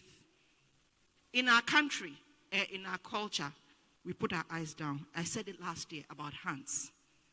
But everywhere else in the world, in corporate, in industry, and this, it cuts across every industry, you have to look at people in the eye. So when you are home and you are talking to mama or aunt, grandma, you can look down. But when you have come to an interview or you are in the job, you better be looking at the person straight. The frame of your face is very key. Now, your default language to open everything is a smile. Smile and let me see. I didn't say laugh, oh. Smile. I want to see some smiles in the audience. I don't have to see your teeth. You're not smiling. And you know why I say that? Women, our default language is a frown. Why we frown? We frown because we don't know what the other person is going to do when we smile. And because we are not confident enough to smile, we always frown. So if you go somewhere, yesterday I went somewhere with my assistant. I keep talking about it. And she came in the morning. She came and she says, why is it that every lady here has a frown on her face? And I said, that's the woman's default language. Because if I'm here today and I didn't know these three ladies, I'm going to think, oh, this woman is thinking, I don't know her. She would think that if I smile at her, I want to be her friend. And it is only our thinking, because most people want to know us. Most people want to know us. But because of our frowns, we can't get across. So move from defensive to proactive. As soon as you enter a place where you meet people, what do you do? As soon as you enter a place where you meet people, what do you do? As soon as you enter a place where you meet people, what do you do? 90% of relationships are opened with a smile. 90%. A simple smile will get somebody to look to you and say hello. Let me give you a test. Whenever you go to any gathering like this and you sat by somebody and you didn't know them and you turned and smiled, wouldn't they say hello? Most of the time, whether you're sitting in a plane, whether you are sitting in a car, whether you are sitting in a trotro, as soon as you sit and you turn and smile, they'll either say good evening or you will say good evening. Do you know why? Because they felt your warmth. Ladies, don't be afraid to smile. Don't run from being defensive, because it does not help your influence. To influence people, you have to use body language. Your hands must be seen, your eyes must connect, and your smile must be warm. What did I say? Your hands must be seen, your eyes must connect, and your smile must be warm. Please don't ever forget this. Your hands are your trust. Very key. So that's our default language. The third one I've talked about. And the fourth one is about how we stand. Because we are not confident, we usually stand with our feet closed. But there's a rule in body language to influence called the inch rule. So when you stand, always make sure, like the army, they say, stand at ease. At ease, inch, like this. You just learn to take this, move one step, and you know why? It makes you more solid on the ground. When you are like this and you are wearing heels, you'll be falling. So the inch rule, your stance makes you stronger and firmer and more confidence. Are you learning something? Quick skills. So what I want to say is that the best way to speak is when you don't speak, because 93% of what you say has already been said before you say your first word. 93, ladies. You want to get to the top? Use the leadership language, which is your body language. You want to be influential? Show people that you are confident by the way your body language is. And let me teach you something. To get to influence, there are 3 levels. First level, people must like you, likability. Second level, people must trust you, credibility. Third level, people must respect you, respectability, before influence will happen. So if you don't carry yourself for people to like you, 1, you will not reach influence. Second, if you don't carry yourself for people to trust you, you will not reach influence. Third, carry yourself for people to respect you. So they would like you by your body language. They will feel you are credible by the actions of your face. And they will respect you by the way you look and the things you wear. On that way, you are on your way to influence. Third key, emotions. I've said it already that women are emotional. Let me tell you something. When they were talking about the digital era, I started to think about some of my groups. I have a group now that I'm working with, that I'm coaching. And one of the big things about the group was about reliability and unreliability. And we realized the people in the group who were not performing up to standard. And we realized one thing. The mastery of emotions hadn't happened. Do you know why?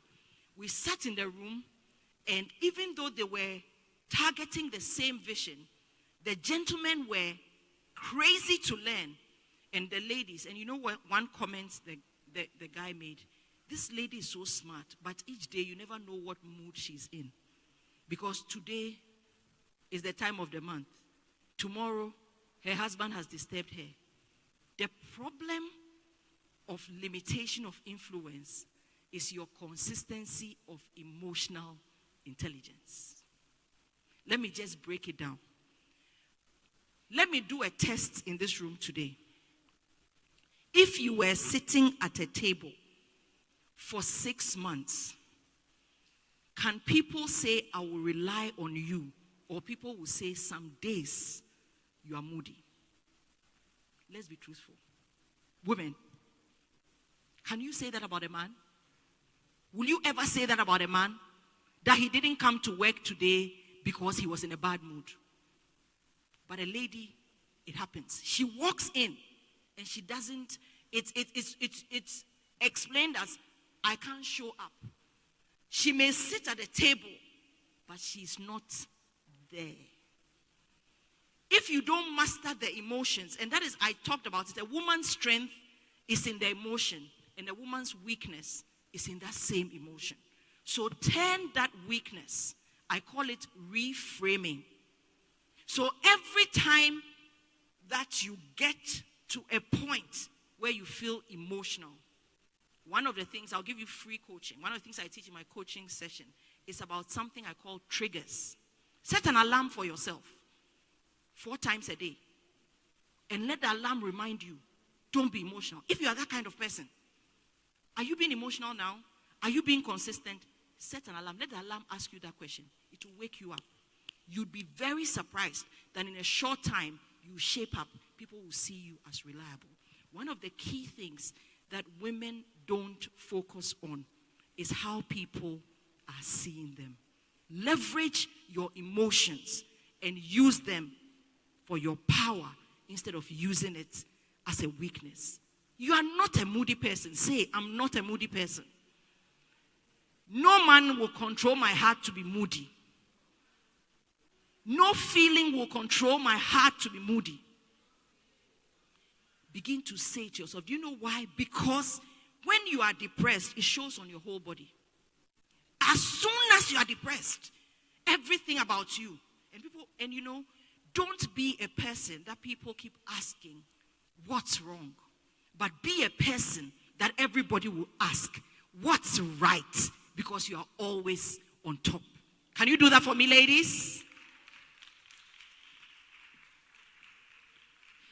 The fourth and the last one, and then I'll quickly take your questions.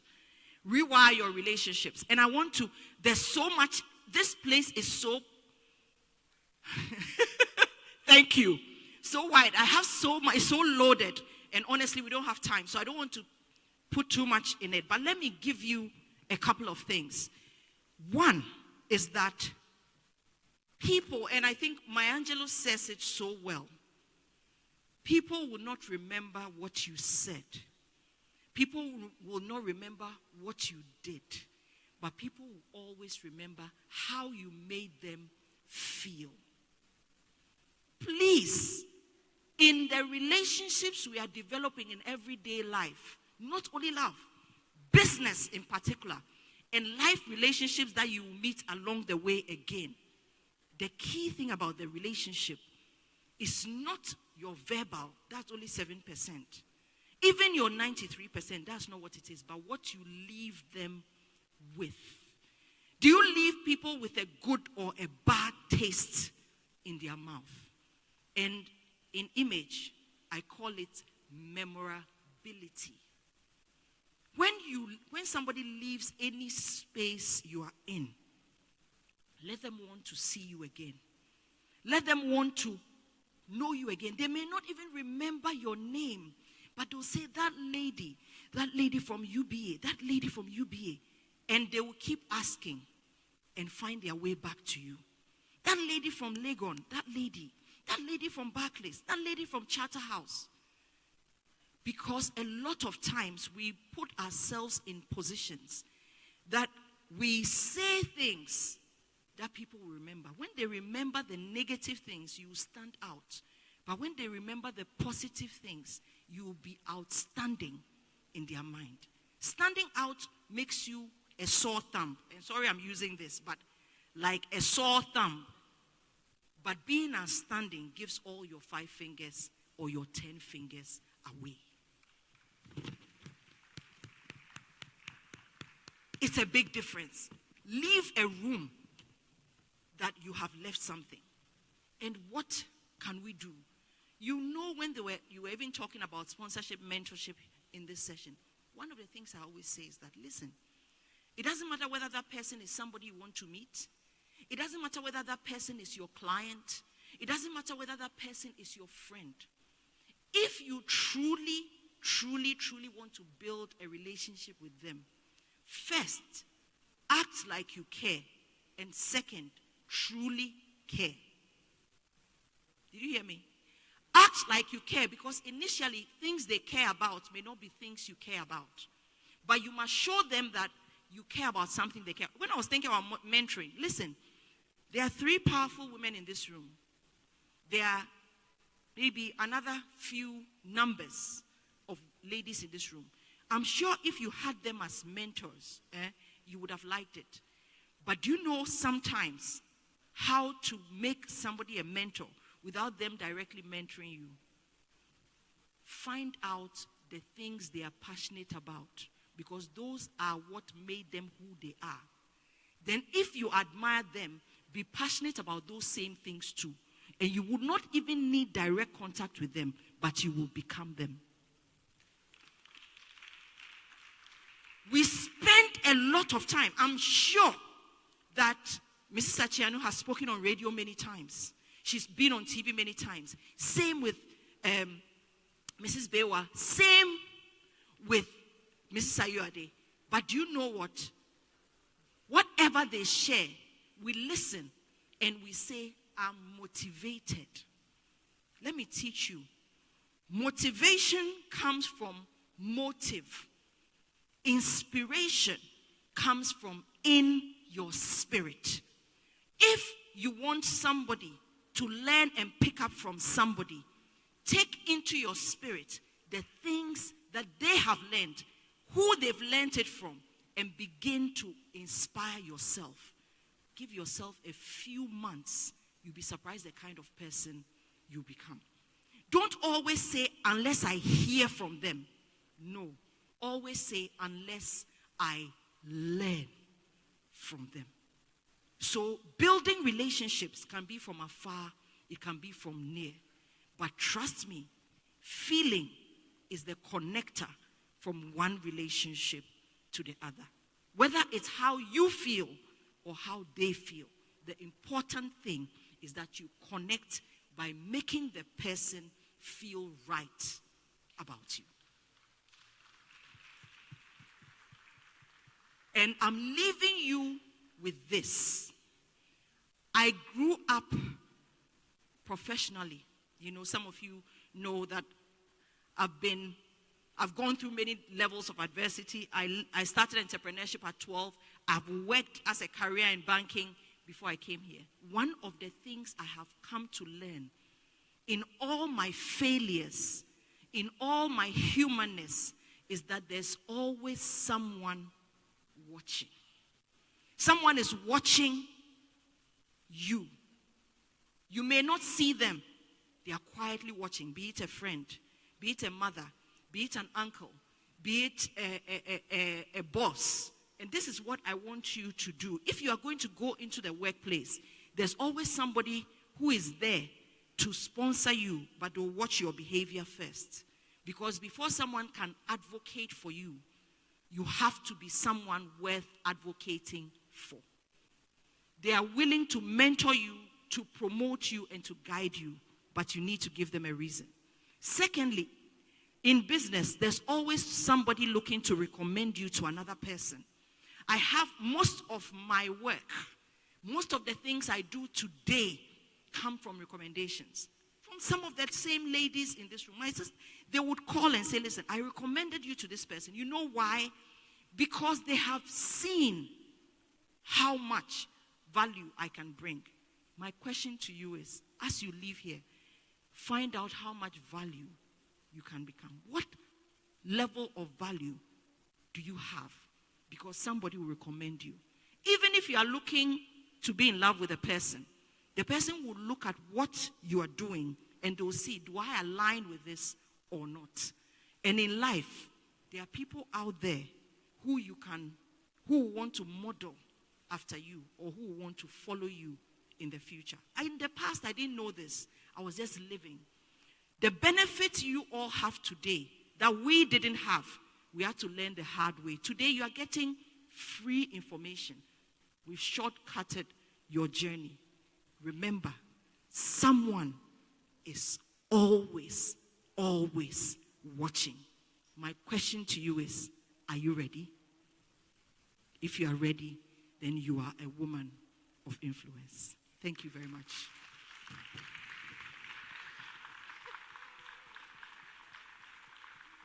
Where's Doreen? I'm sat right here. I had to learn. Hello. Well, the ladies who came out here weren't the only people, and I was busily writing. You know how some of us, we know pen and paper, so we had to take notes, but that was simply awesome. Can I go back and sit as a student? Your questions are welcome, ladies. I know you would have a lot of them. Let them roll, let them roll. Where do we start? Left, you have to right? express your confidence today. Yes, you have any questions? You've learned a lot. Come on. No questions? You're amazing. I'm sure if I had told them to put the questions on Twitter, it will start running, isn't it? Right? I lie? Okay, let's forget Twitter for now. You have the real life coach in living color in front of you. Your questions show your confidence. Yeah, What are take you advantage. thinking right now? Yes, yeah, ma'am. sure. Can you step to the mic? It's right behind you. Thank you. Hello. I'm so grateful for this opportunity. Now, I just want to say thank you for inspiring us. Now, my question is, you touched on the 3 levels of influence and you talked about likability. And I just want to ask that in our world today, you go to work, you are doing all the right things, you are smiling. Yes, so there's this group of people who have this negative energy. How do you deal with that? So toxic people. Toxic people. Okay, so very easy, difficult but easy question. Let me just say, most of the time, there are 2 kinds of toxic people. One, the toxic person that is really going through an issue, why they are toxic. So you need to see things from their point of view. Let me tell you, when you think of people who are negative, they are not only your work, they are in your family. They are in your home. How many of you go to these family meetings or funeral meetings, or we are planning for something and somebody's just there, the only thing they are doing is saying negative. We live with them every day. We move around them. So 1, there may be a reason. And 2, it is in their nature. So what I say is that in self-awareness, there's a concept called self-awareness. Know your particular highlights.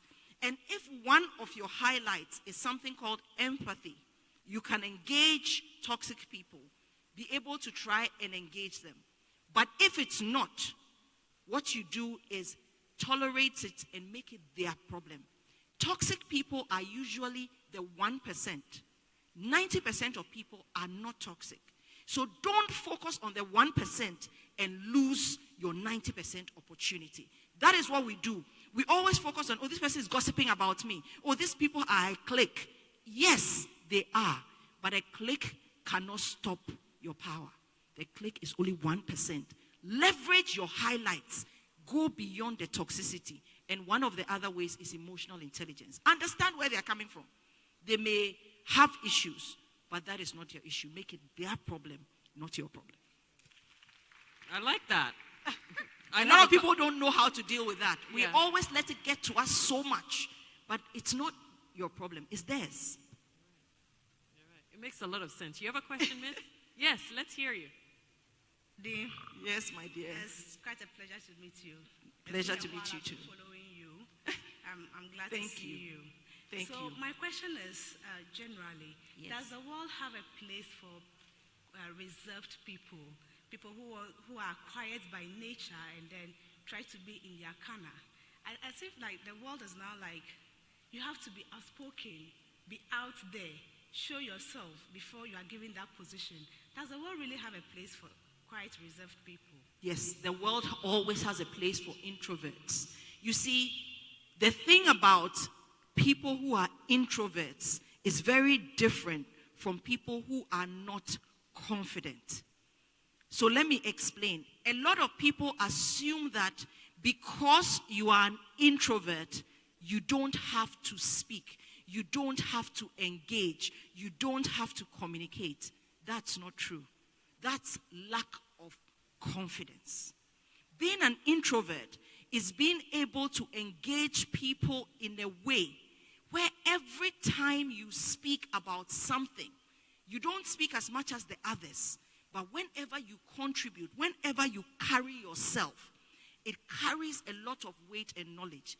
What I tell all introverts that I coach is that if you have decided on what your passion is, be crazy about it. And let me give you a practical example. Who were in this room for this last session? Did you realize that there were 2 introverts and 2 extroverts? Angela is an introvert by all standards. But do you know how she won in this conversation? She won because she carried herself in a way, even her words, as quiet as they were showing knowledge. So an introvert is not lack of confidence. Don't ever get it wrong. But she carried herself. You know, so when you're an introvert, you may be very reserved.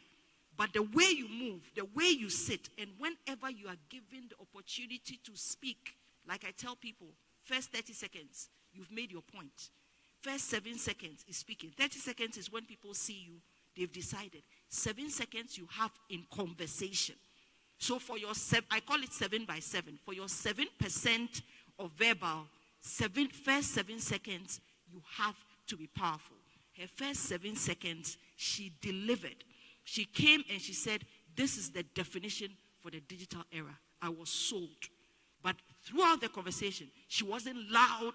She wasn't, but you know what? She made powerful statements. So an introvert can be just as influential as an extrovert. The only thing an introvert needs is confidence, assertion, and knowledge. Brilliant. Okay, whilst we wait for the next question, I have a question. No, actually I do. Okay, I'll let you go first. Okay. Go ahead. Thank you very much. My name is Laura, and I'm very happy to meet you. I follow you on Facebook, Twitter, Instagram, and LinkedIn too. Okay. Thank you, dear Laura. I really appreciate you, and I'm so happy to meet you today. How can I help? Please, I would like to know, how can you measure your influence if the feedbacks are not really coming the way you want? Now, I want to teach you something. There's a difference between an influencer, and a person of influence. And I tried to say it earlier. An influencer is the person that has many likes. They have a huge fan base because what they do is they work to reach that huge fan base. A person of influence influences first in their Jerusalem. So if you are touching one person and the person is giving you feedback that I am getting some value from you, let that person tell another person and tell another person. Do you know the number of people of influence I know who may not even have one like on social media? So there's a difference between fans and followers. And a person of influence would always lead either one person or few people. A person who is an influencer has a huge fan base. Do you know that fan base and numbers don't translate into necessarily people who love you? But a person of influence has a loyal follower. As long as, I think I have it on the slide, I explain that the person of influence is the person who can get somebody or people to follow them without coercion. Once you don't have to get somebody to be forced to follow you on a daily basis, you are making influence on that person. But in social media, we sometimes use coercion to bring people to follow us. Any more questions? Okay, maybe I'll ask mine. You were talking about when you meet people the first time and, what actually catches the attention first. Your hands, and then your eyes, and then, your face, etc. Your smile, and then, then later on it comes to your body. Now, basically my thing is, if your hands are the first thing you see, you also notice that a lot of ladies will go all the way to get crazy nails done these days. How much is too much? That's the first one. And then it goes also to maybe your face and the makeup that you wear. How much is too much? And what you're wearing as clothes. How much is too much? I love it. And it goes back to the first question. Know thyself. Because you see, there is something called professional and personal level of dresses. And they all come dressing. And it all comes in stages. So we have level 1 to level 4. And level 1 to level 4 is based on the industry you are in. Level 4 is your highest industry. So it's like banking, accounting, legal. There's a way to fit in there. And you can come as low as level 2, level 1, which is entertainment. You need to be dramatic to fit in. And there are certain levels you need to be conservative to fit in. So if you think that you want to be a banker, that's about knowing yourself. If you want to be a banker and you go and dress like an entertainment person, you would never fit in. IT, fashion. So the industry you are in is called the law of relativity. Know your industry and align yourself and how you look to that industry. That is how you win. So in banking, I teach it all the time. You can't do excessive makeup. Makeup is what you do that enhances who you are. So if you are a banker, you can't go and put blue, red, yellow. Banking has its uniform. For ladies, it's maybe a black suit, maybe this thing. But it is very dynamic. You can be creative. You can align yourself with the colors that work for you. But you don't need to go overboard. If I'm sitting here now with these ladies, trust me, if, for example, I'm going to patients and right now I wear a pretty yellow suit, she said, oh, but you look great. But let me go there wearing flannel trousers, high top, long nails. Patient, Charlie, can you hook me up with a job? Abiola. You know why she's laughing? Because I look like a comedian by saying what I'm saying. Do you see what I mean? So you have to know your industry. So some people wear it and that is what works for them and that is what people respect them for. But you know yourself by knowing where you're going. And I always tell every person, and Doreen, very key, dress for where you want to go today, not where you are now. Where are you going? Dress for that today. Let people see you and want to bring you up, not where you are now.